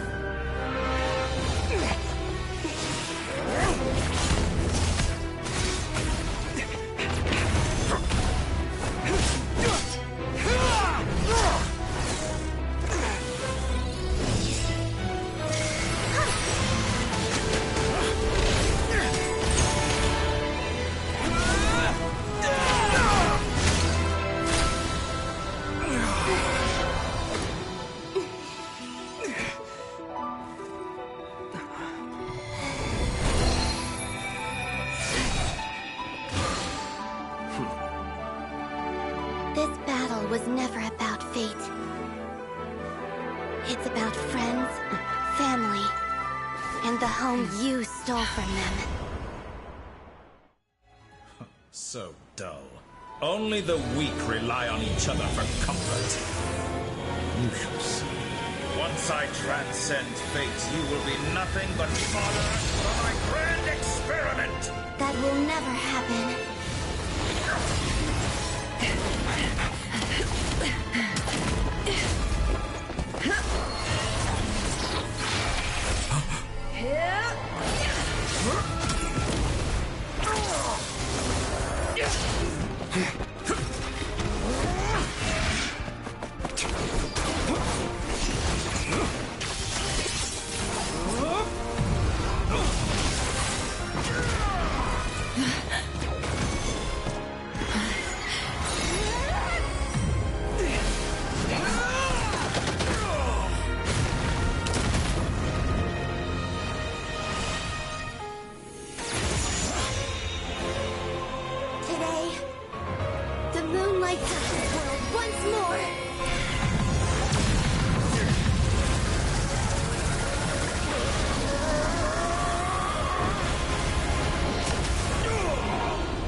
No, this world is our home.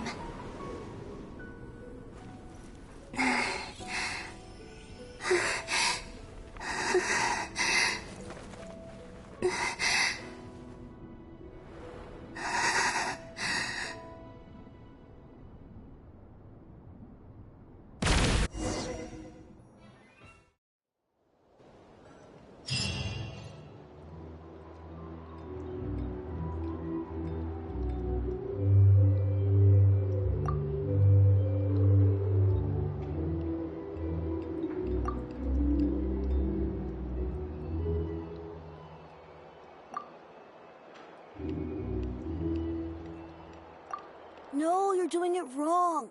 The moon looks like this now. What are you drawing, children? The new moon, Mom. It looks different than before, doesn't it? Also... Can I go buy a sugar sculpture today? Please? Just one? All right. I suppose today is a special day after all. Almost like a festival.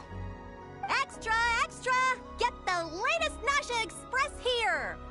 Post-disaster report! Nasha Town reborn beneath a new moon! The voyage begins today! The future looks bright thanks to the League. Want a copy? I knew things would be different. But I didn't think that would include the moon. They say a new moon goddess has been born. A new moon goddess? Who's saying that? The Frost Moon Scions? I guess so. I'm not too clued up on the details. As far as I'm concerned, the moon's still in the sky and it's business as usual. Hey, since we've come all this way, shall we grab ourselves a free meal while we're here? Are you a convert now? Or are you just here for the free lunch? Oh, come on. What does it matter? After everything we've all just been through? That smells good. All right, that's it. I'm hungry. Time to eat. Come on! We gotta get there early, or there won't be any good spots left! Shh, keep it down. This is a residential area. What if people are still sleeping?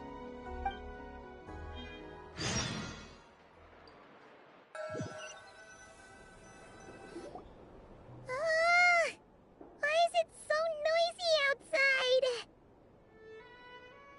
It's okay. Paimon was pretty much awake anyway. It's been so long since we last had a chance to relax, huh? Feels like time is moving slower than usual. What about you? Did you rest well? Still winding down from everything that's happened? Or are you wondering how our friends are doing? Or is it about what Dotori said to you? Okay, if you say so. But don't push yourself, alright? Let Paimon know if you need to talk. What we just went through was a lot. It's totally normal if you need some time to get back in your groove. Luanatar disappeared after Columbina came back. Apparently, she was part of Columbina's soul or something. Still, Paimon kind of misses Luanatar somehow. But anyway, you did great. So did Paimon. We all worked our butts off to contain this disaster, and in the end, we made it. So, chin up, Traveler. You should be proud of yourself. Hey, don't poke fun. You should be glad that Paimon's growing as a person.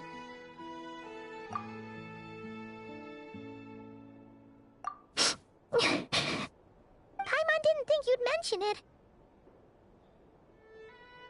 You have no idea how anxious Paimon was. She was worried sick about you. Well, if you really want to show Paimon you're sorry, you're gonna need to make it up to her. You better be ready to splash out on a lavish meal.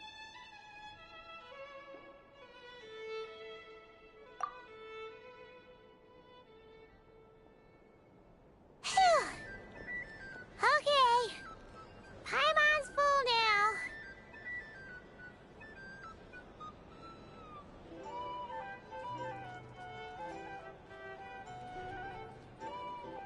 Huh? Oh, well...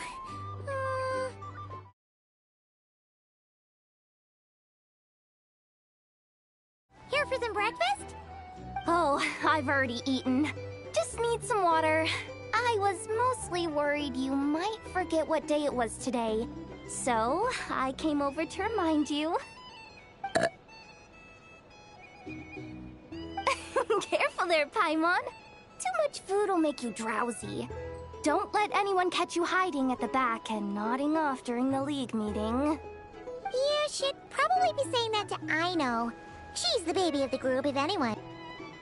Actually coming together to try to solve things together. Definitely a first for Nodcry. Well, nothing like a region-wide calamity to bring people together. After that, surely even the most self-interested people have to realize that going it alone isn't worth the risk, right? Try telling Boss Neff that. She's not exactly convinced that people are gonna get with the program. Really? But if she's so pessimistic about it, why'd she agree to be the Curatorium's representative in the League? Probably 'cause even though Unity sounds like a pretty far-fetched idea, the benefits it would bring make it worth a shot. I think things will work out, though. I swear, Nodcry feels like one big family now with everything that's happened. More than it used to, anyway. Paimon's with you on that one. And it seems like plenty of other people agree, too. Just listen to the bustling streets. All right. Everyone's been rebuilding these last 2 weeks, and the evacuees have been coming back in droves. Life's slowly returning back to normal. Which means my workload's probably gonna shoot back up. Were you about to head out? There's still some time before the ceremony begins, you know. Yeah, we were gonna take a stroll around the square and say hi to some friends first. Sounds good. See you later then.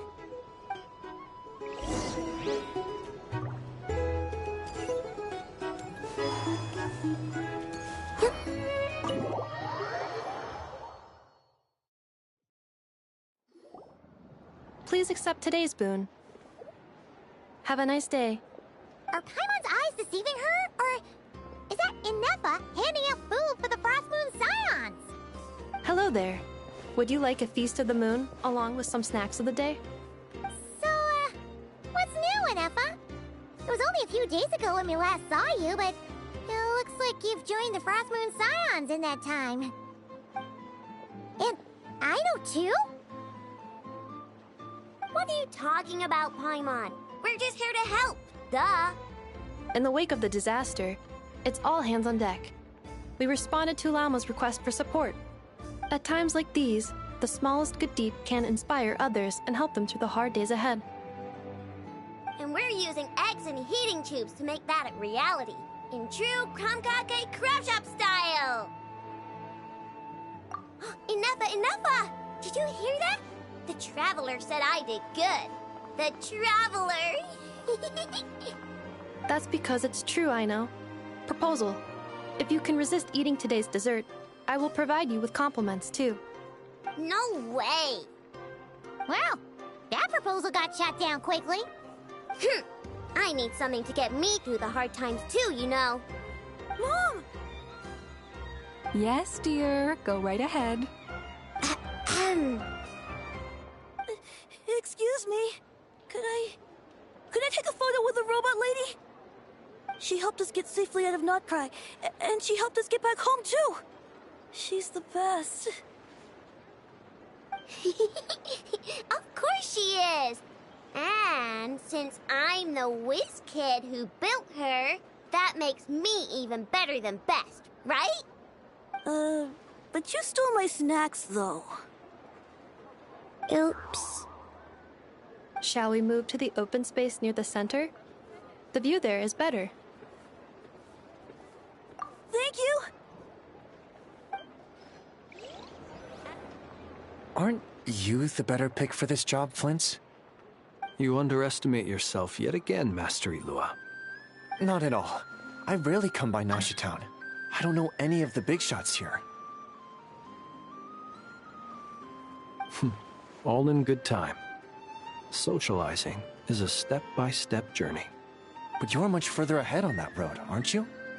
You're not seeing the full picture. You know the truth now. My friends do not understand my habits. There is no question about it. The Lightkeepers need a representative in the League. Someone who is upright, cares about other people, and can realize their self-worth through group action. You say it like you wouldn't make the cut. I am most flattered that you think I would. Sigh a little less, Master Ilua, and have more faith in yourself. All the Lightkeepers agree that you're a very promising young man.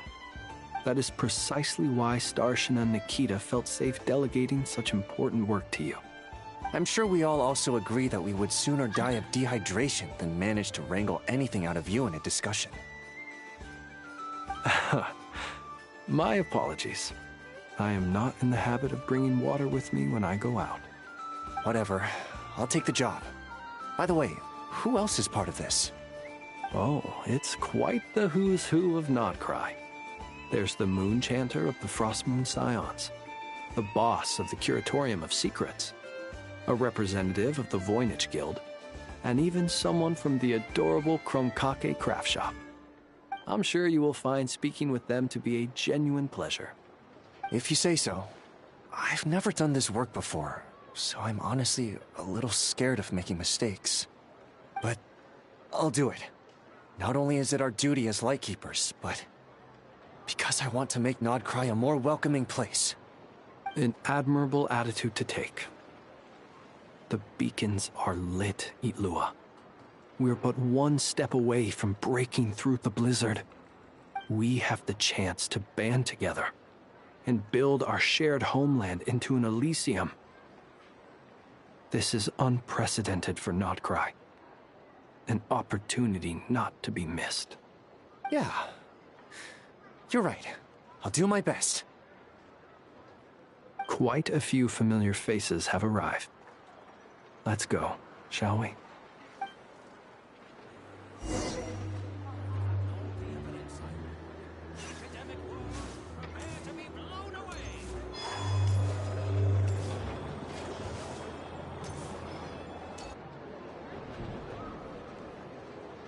Wow! Everyone's here! You seem well rested. I know no one's asked, but I'm sure you all want to know, so let me just say, we're doing great. Thanks. Well, great, but not perfect. Starting to lose my mind from boredom. Can't drink a drop of alcohol while I'm waiting for my wounds to heal. I'm sure you had a sneaky swig or two. Wait, how'd you find out?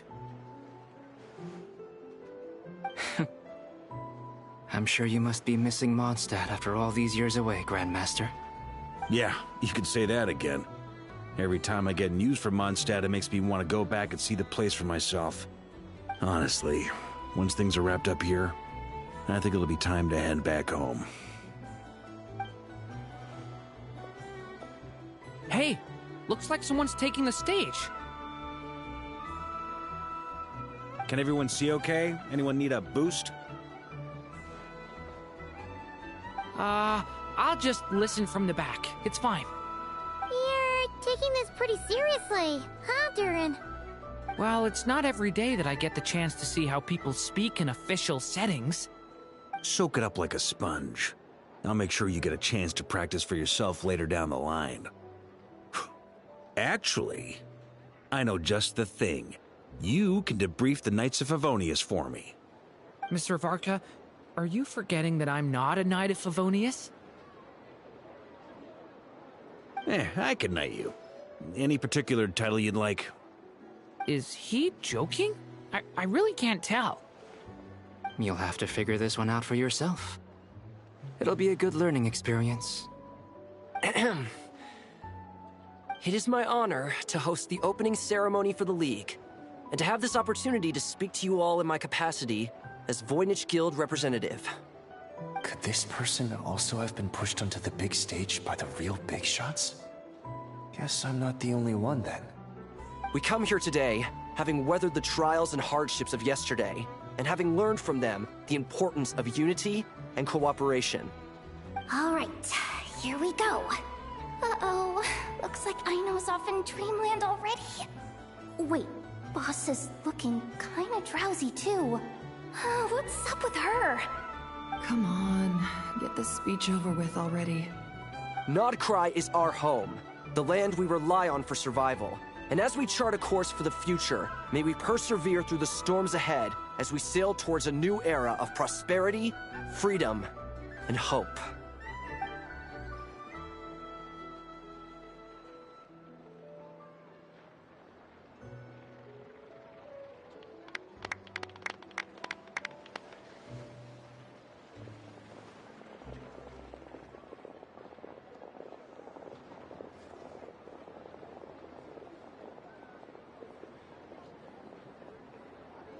Looks like we'll have more opportunities to travel in the future.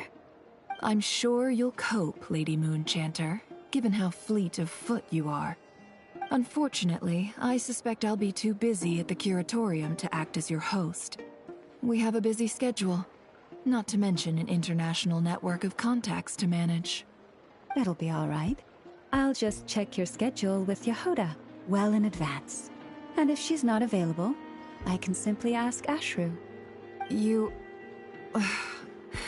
So giving my employees extra workload isn't enough for you? You're really going to drag my cat into this too? I thought you'd approve. Aren't you forever increasing your employees' workloads? That's a bold statement. Are all the Frost Moon Scions feeling more audacious now that your moon goddess has returned? Columbina's return has brought joy to all who care about her. That includes both you and me. As for the Frost Moon Scions, we are learning how to thrive independently, without relying on the moon goddess. It is up to us to make our home a more livable place. Joining the League is one of the steps we are trying towards that end. I like the word try. It's nice and non-committal. You can opt out at any time and still say you tried. You don't see a bright future for the Frost Moon Scions? Or did you mean the League? I'm just not as optimistic as you. The Frost Moon Scions should count themselves lucky that they have a leader as stubborn and enterprising as you. But Nodcry's a big place, with all kinds of people. Most of them don't enjoy answering to a leader, or even listening to reason. Well, that's where you and your methods come in. Unless the Curatorium of Secrets is only here for appearances. For now, yes. And that won't change until this venture becomes worth my while. What would make it worth your while? Getting out more than I put in. Right now, I'd barely break even, but I'll grant that it's a good start for Nodcry. Then maybe it's worth a try. All right, you can stop now. Or do I have to join the Frostmoon Scions before you'll get off my back? You'd be very welcome to join us. Hey, you two! Congrats on all your hard work! What are you chatting about? Nefer was trying to dissuade me from adding to her employees' workload. Also, she's considering joining the Frostmoon Scions. Sorry, what? Your conversations are always the most interesting. Would you two care to join me for some tea before heading to your next destination?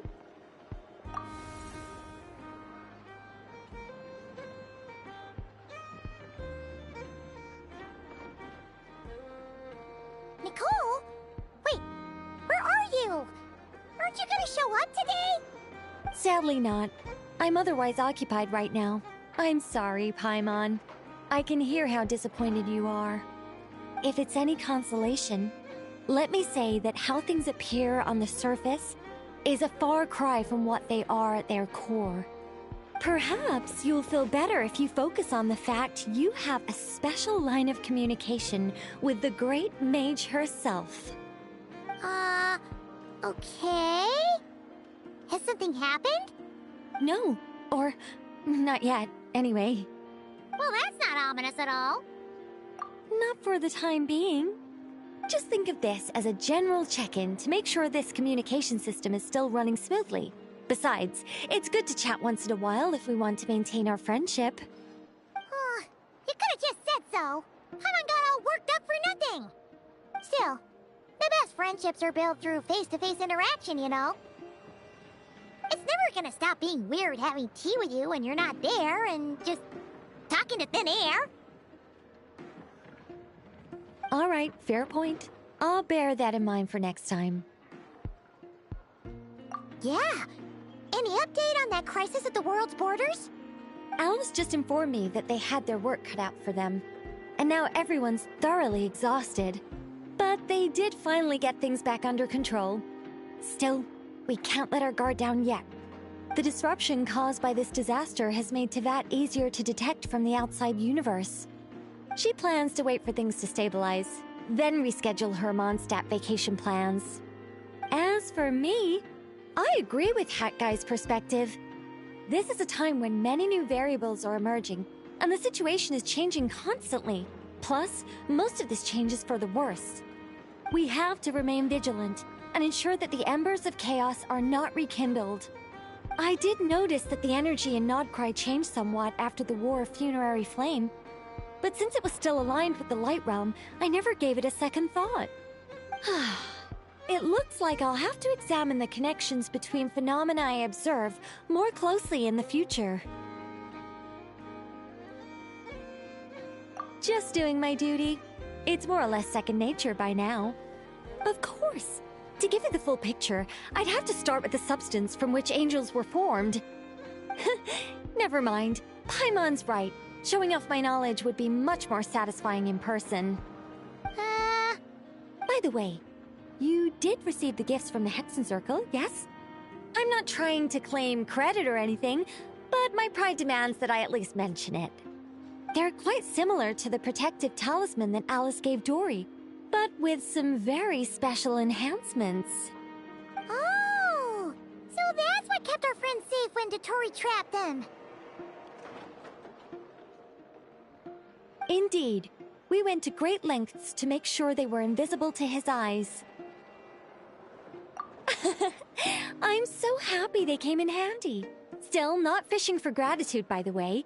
I just want you to be aware that sometimes your friends may be protecting you in ways you cannot perceive. Anyway, I'll contact you if anything else crops up. If not, you know what they say, no news is good news.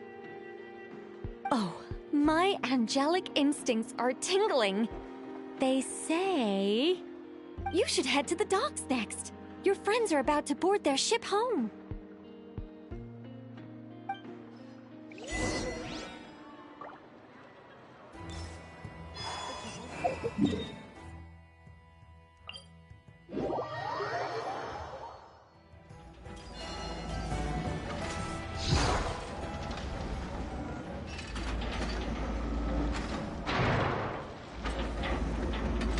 You're here. You're here too, Hat Guy. Are you heading back together? No. I'm bound for Sumeru, and she for Fontaine. We just happened to cross paths at the harbor. Everything seems fine. Sandrone may have an abominable temper, but she's always been very responsible with important calculations, and things entrusted to her by valued friends. You always speak as if you know us inside out, Mr. Hat Guy. Maybe I'm just a good judge of character. I certainly hope that's all there is to it. Regardless, you have been a significant help in this matter. For that, you have my gratitude. I didn't do anything special. Sandrone's the one who completed a seemingly impossible formula and turned the tide of the entire battle, even giving her life in the process. She's the one we should be thanking. Even we were unaware that Sandrone had hidden the real formula inside Polonia's body. She managed to fool Dottore into thinking the formula was running in her system by installing an identical-looking decoy within her. She probably realized that she didn't have the strength to stop Dottore. But this way, she could at least get him to lower his guard. She always worked like that. Always had a backup plan. Well, that's why I'm traveling to Fontaine. She made a request of me long ago, and the time has come to fulfill it. Think of it as her will. She said that should she ever fail in a mission, she'd like me to deliver her core and Polonia's to the Fontaine Research Institute. She also mentioned that she had made arrangements for people there to set her affairs in order. Some of her personal effects, such as her notes, were left to me. I've decided to take them back to the House of the Hearth, for safekeeping primarily, but also as mementos, I suppose. However, there is one book among them that I'd like to leave in your care. I'll have someone deliver it to your residence at the flagship at a later date. No, I was specifically warned not to tell her. This is her last wish, and I will abide by it. I can only hope so, but none of us here can know for certain.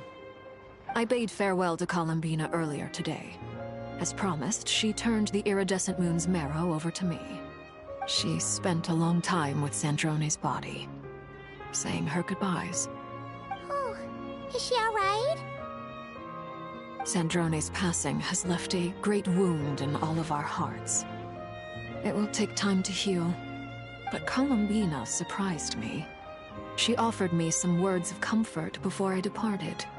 Despite being grief-stricken herself, she showed an awareness of the feelings of others around her. She never used to act like this. Clearly, she has grown. And I suspect that we have you to thank for much of the change we are seeing in her.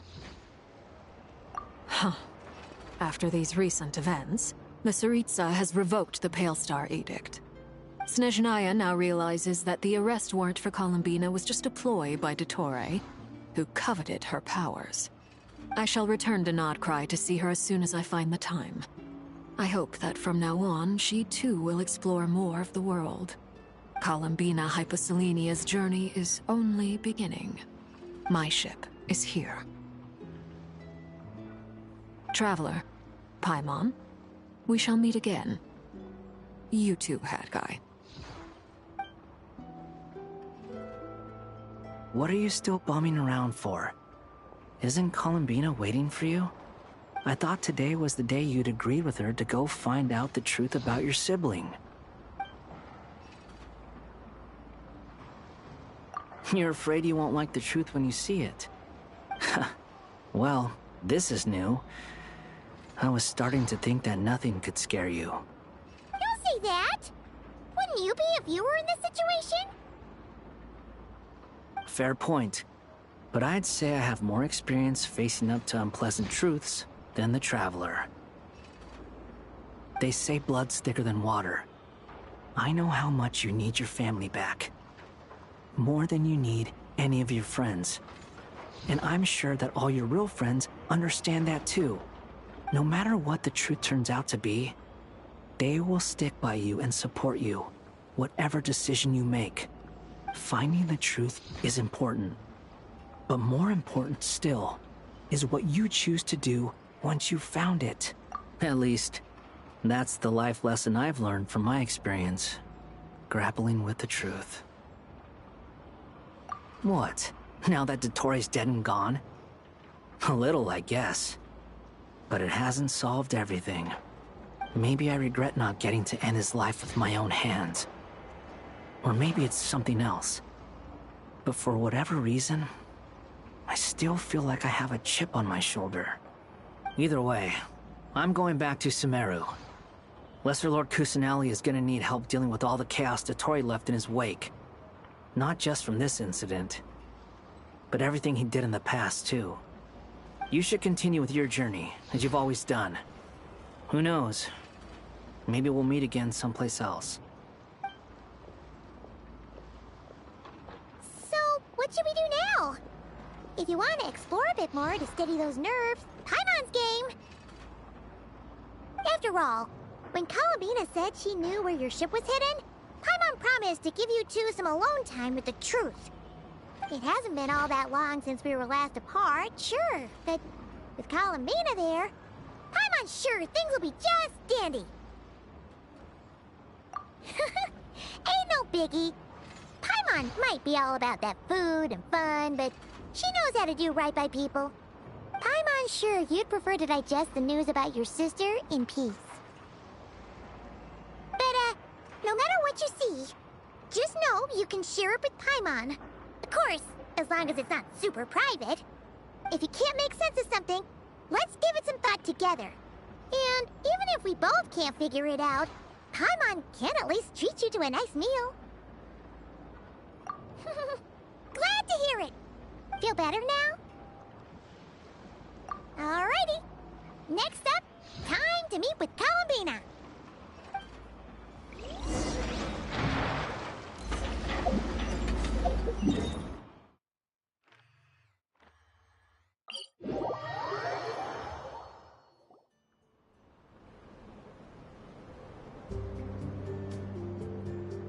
Columbina, we're here!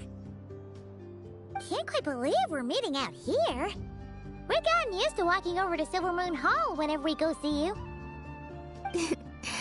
Well, you're still welcome to go there whenever you want to see me. It's just, now that it's all over, I've decided to make some changes. Try and fit in with the Frost Moon Scions, like Lama suggested. The older generation are still timid around me. They don't dare get too close, and they bow their heads when I walk by. But things are much better with the children. I see more curiosity in their eyes. Hopefully, by the time the next Moon Prayer Night comes around, I can enjoy the festival with them as myself, without having to pretend that I'm only dressed up as the Moon Goddess. You'll do fine, Columbina. Paimon's sure they'll realize you're super nice once they get to know you better. You really think so? When we first met, you thought I was a little up in the clouds. We were just starting out then, come on! So Lama told you, huh? I'm only teasing. I know that I have you to thank for pulling me back down to solid ground. It feels good to finally stand firm on the earth where I was born. Oh, that's great!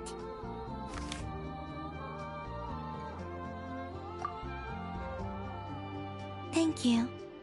I'll make sure not to lose it this time. Well then, are you ready? Lumine, what happened to our spaceship back then? Why did you leave? It's time to learn the truth at last. Ready as I'll ever be. Good. Then let me open the way for you.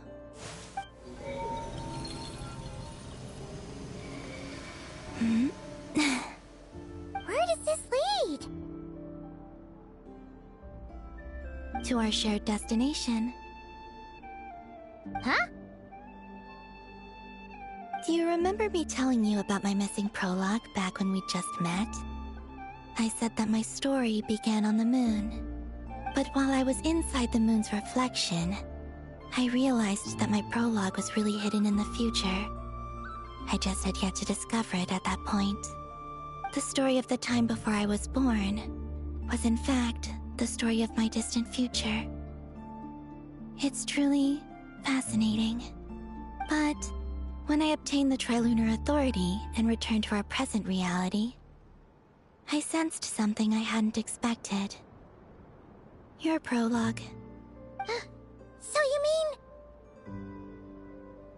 Yes, your spaceship. All this time, it has been hidden on the Frost Moon, which lay beyond the sky. The great ruler of the firmament. The heavenly principles. Wait, them? Why would they do that? I don't know. Perhaps your ship contains something that is incompatible with Tevat. Or something that cannot be known. Oh, did I pick a bad time to say this? I know it must have been hard to work up the courage to do this. Maybe I should have waited until you were on the moon, with no chance to back out. That would have been kind of mean, you know.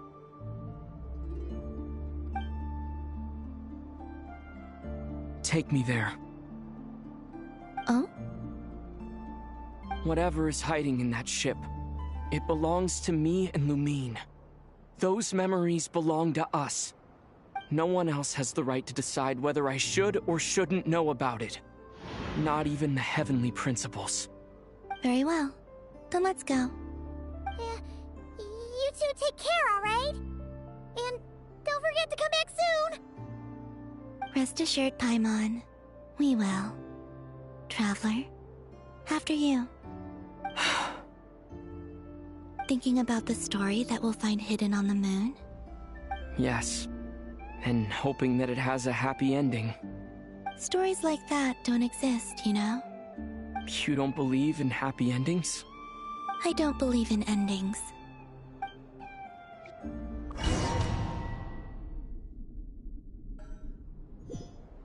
Where am I? This is the pathway I built between Tevat and the Frost Moon. The moon is very far away from us, so it could be a long journey.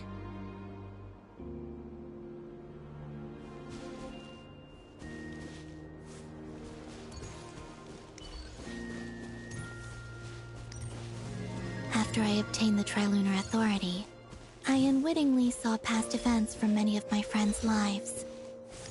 One was Lauma. She was so young when they chose her to be the Moon Chanter. From then on, the Frost Moon Scions looked to her to bring messages from their goddess. But, for better or worse, I had left Hisi Island before she was ever born. It was not until much, much later that she met me. I think it's for the best. Because of the way things turned out, you had the opportunity to become friends. You're right. In that sense, I think we were both very lucky.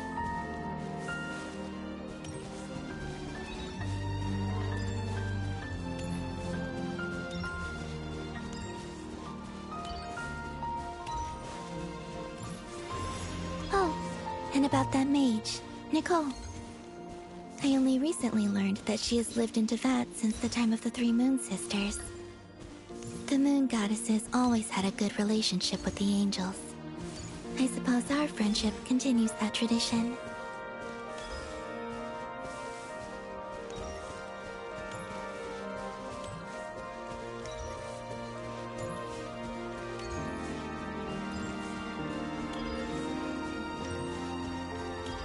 And then, there's Zandrone. I never knew that much about her, beyond the fact that she was created by someone called the Lord Artificer. She, too, suffered for a long time before joining the Fatui.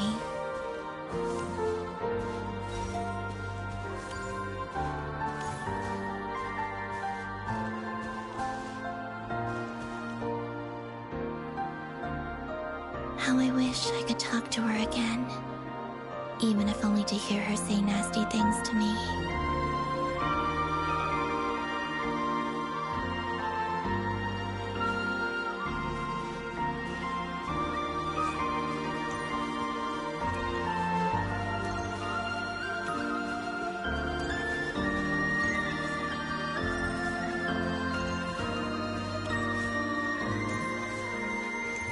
Also, I saw your sibling's story.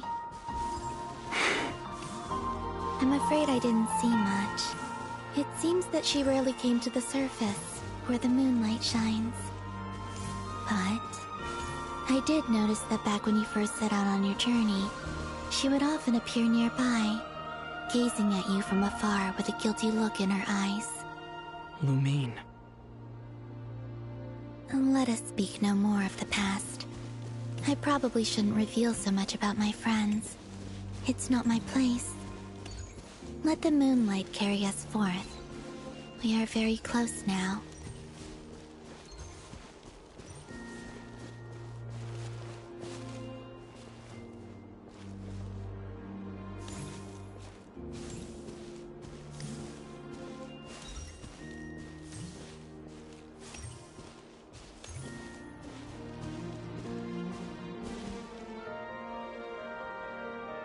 After this, I'd like to bring some kuhenki to the moon as well. If they're willing, of course. What about your other friends? Will you bring them to visit too? Certainly. But I'll need to tidy the place up first. This home hasn't received any guests in a long, long time.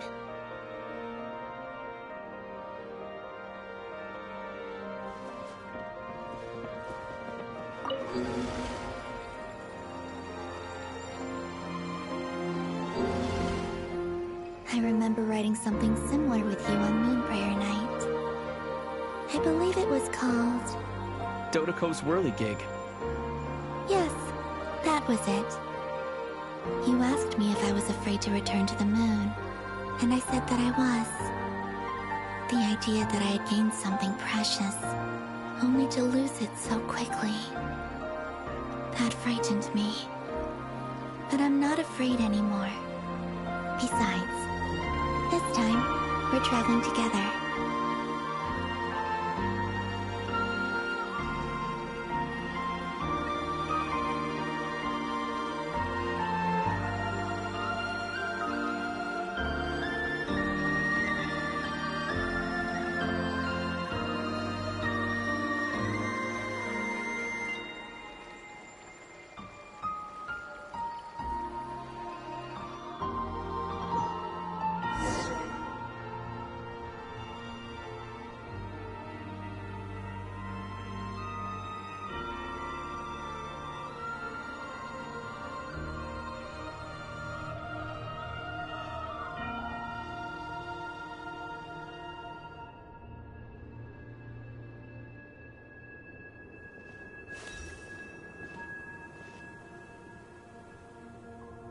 We're here.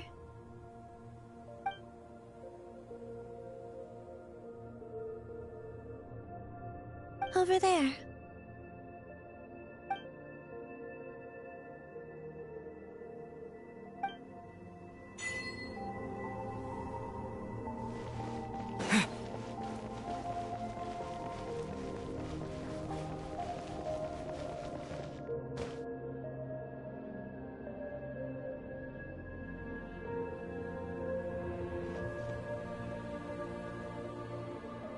Our spaceship. It's huge. I suppose that the moon is the only place one could hide it. It'll be all right. Huh? The way you feel in this moment, I went through it too, on Moon Prayer Night. The door was right in front of me, but I struggle to find the courage to step through. Solitude for me once meant living a life in which even I was absent. Before I met you, that was the only life I knew. But that night, solitude meant throwing away the life I had gained after meeting all of you. Columbina. Go. Retrieve the part of your life that was once lost. Trust me, you will lose nothing by doing so. Look, Teyvat is right there. All of our friends are down there, waiting for us. You're right. Thanks, Columbina.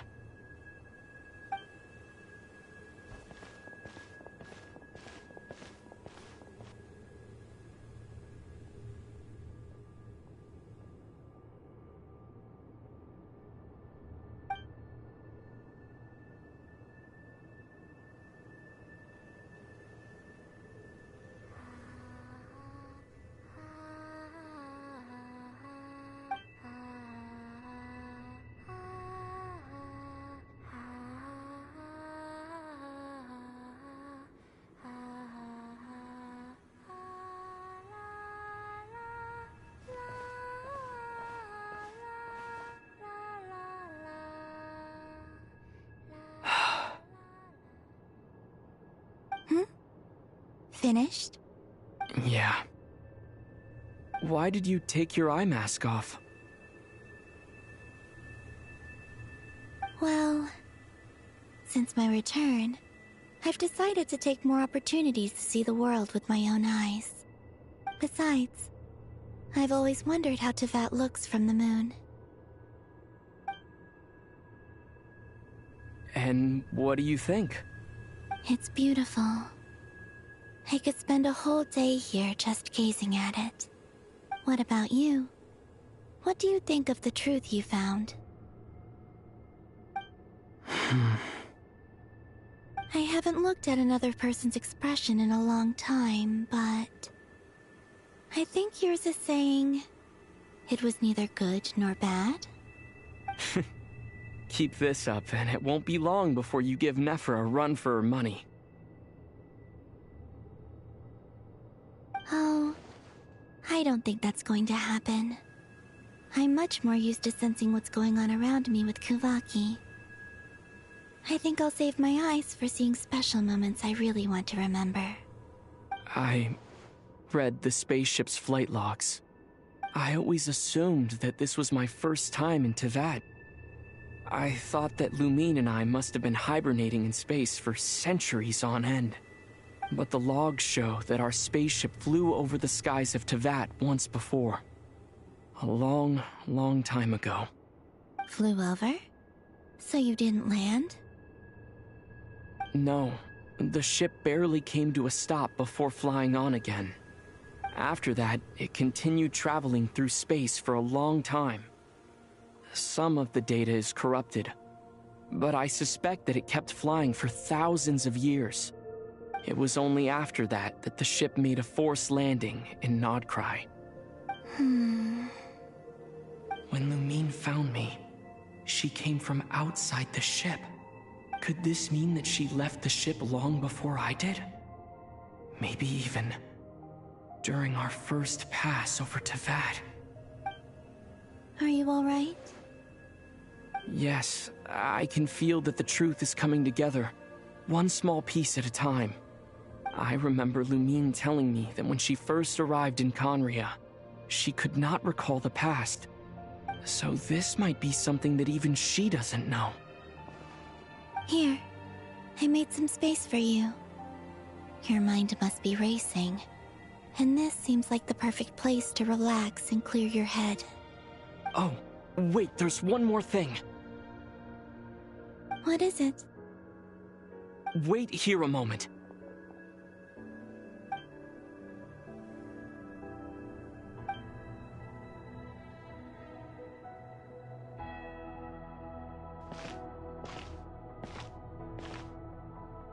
Hey, Columbina.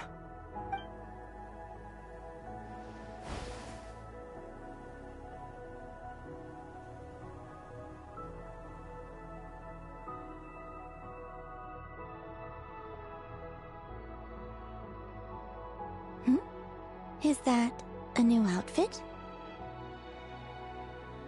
An old one, technically. It's been in a cabinet inside the ship this whole time. It's a matching pair with Lumine's. She always liked this set more. Huh. I don't think there's a huge difference. Really? Yes, it's still the same you. You're the same person, no matter what clothes you wear. Only Columbina would make an observation like that. Traveler, do you consider Tevat your home? Home is wherever Lumine is. But then after all the time I've spent here, and everything I've been through, yes, I'd say it's my home. Would you change your answer if Tevat changed appearance? I mean, if the truth about Tevat turned out to be different than what you thought. I don't know, but I don't think so. The truth is not what matters most to me about Tevat. When I was first born, I longed for a home. And when you get something before you're mature enough to understand the world, you just take it at face value. I thought that a home was a transaction. You give me what I want, and I'll do the same for you. But you and your friends taught me what a true home should look like. You never asked for anything, yet you gave so generously to me. That's because your friendship matters to us. It was worth it. In the past, I thought that my birth in Notcry must have been a mistake. But after journeying to the distant past where the story began, I realized that it was I who chose Notcry to be my future home. Now, I am glad that I made that choice. I'm sure your friends are just as glad. In fact, I intend to make the same choice today as I did back then. What do you mean? Well, I've given the Eternal Moon's Marrow to Lauma, and the Iridescent Moon's Marrow to Arlecchino. And now, I shall return my Kuvagi to Nodcry again, that it may continue to protect my chosen home. Wait, but what about your body? Hmm? Oh, are you worried that I'll disappear again? I won't. Not this time. The Frost Moon has now entered the Fall Sky, and I am the Trilune Goddess. I am only returning to Nodcry the part of me that it needs. I am giving what I can, because my home is worth it. Oh, and I have something for you, too. For me? Yes. Come closer.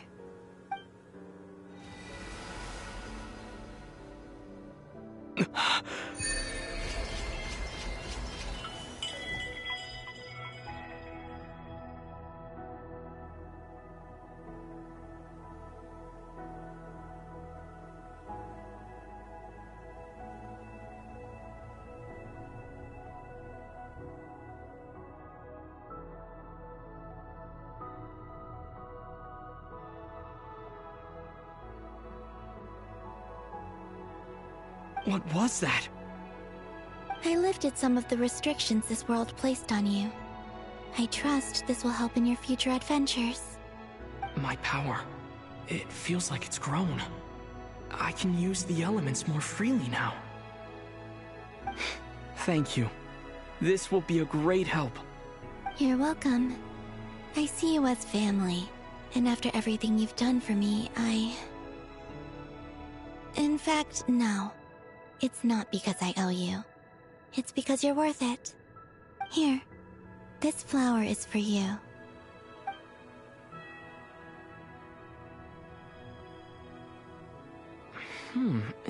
Isn't this a moon prayer blossom? Yes. Don't worry. You will never see these flowers lose their color again. I'm finally discovering the joy of giving. How I wish I'd learned this sooner. Hey, better late than never. What are you thinking about now? Why don't you take a guess? You get one shot. I don't think I'll get it in one guess. But I'm sure it's a happy thought. That's kind of a sneaky answer. I can't say you got it wrong. Down into that, the moon seems so far away. I felt it might always lie beyond my reach. But on the moon, everything feels so close by. The haze that once enshrouded the skies has finally been dispersed. I feel like a traveler on a winter's night, starting a new chapter in my tale by the warmth of a bonfire. I don't have a lot of luggage, but I do have a lot of hope for the future. Well, what's next? Next? To start with, I want to stay here just a little longer. After that, let's return home and continue our journey.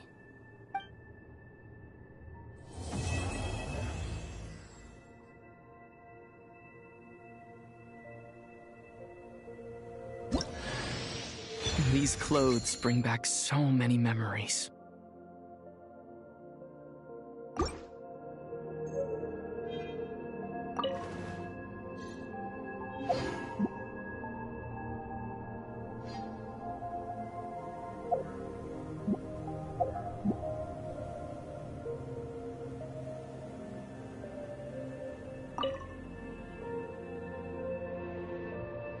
The journey goes on, for you and for me.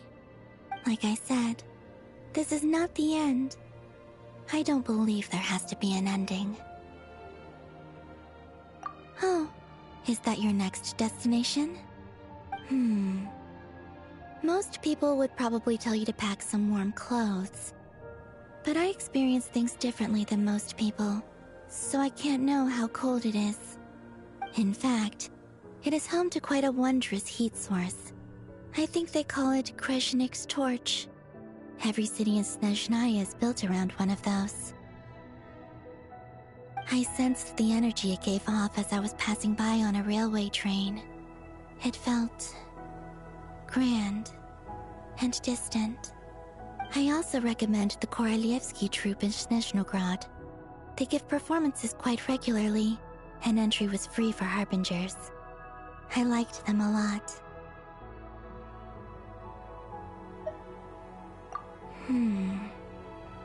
Ice cold and sharp. Crystal clear in some ways, yet profoundly unfathomable in others. Like the thick layer of ice on top of a frozen lake. That's just the impression that Tsaritsa gives me. I was never able to glimpse what truly lies beneath that icy exterior. In fact, I don't think the people of Snezhnaya even know what kind of power their god wields. Maybe that's because the Tsaritsa herself has never acknowledged, nor accepted that power.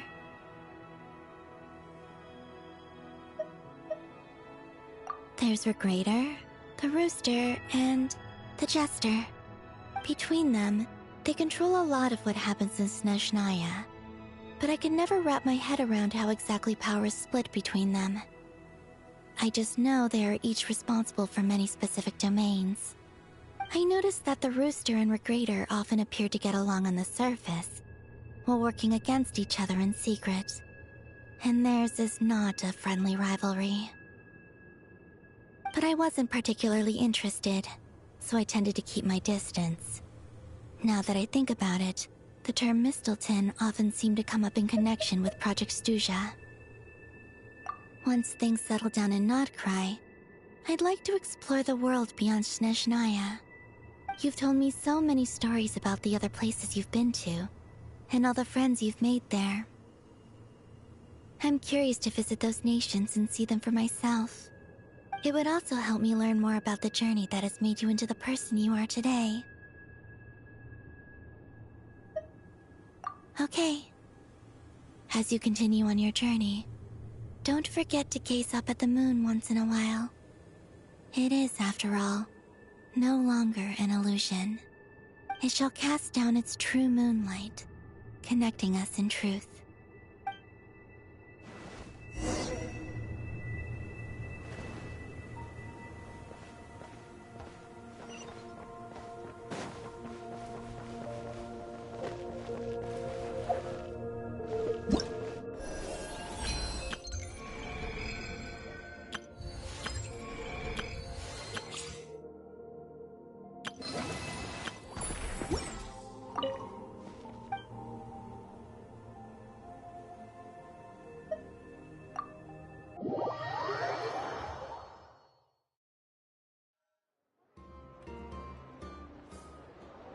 To Jean, acting Grand Master of the Knights of Favonius.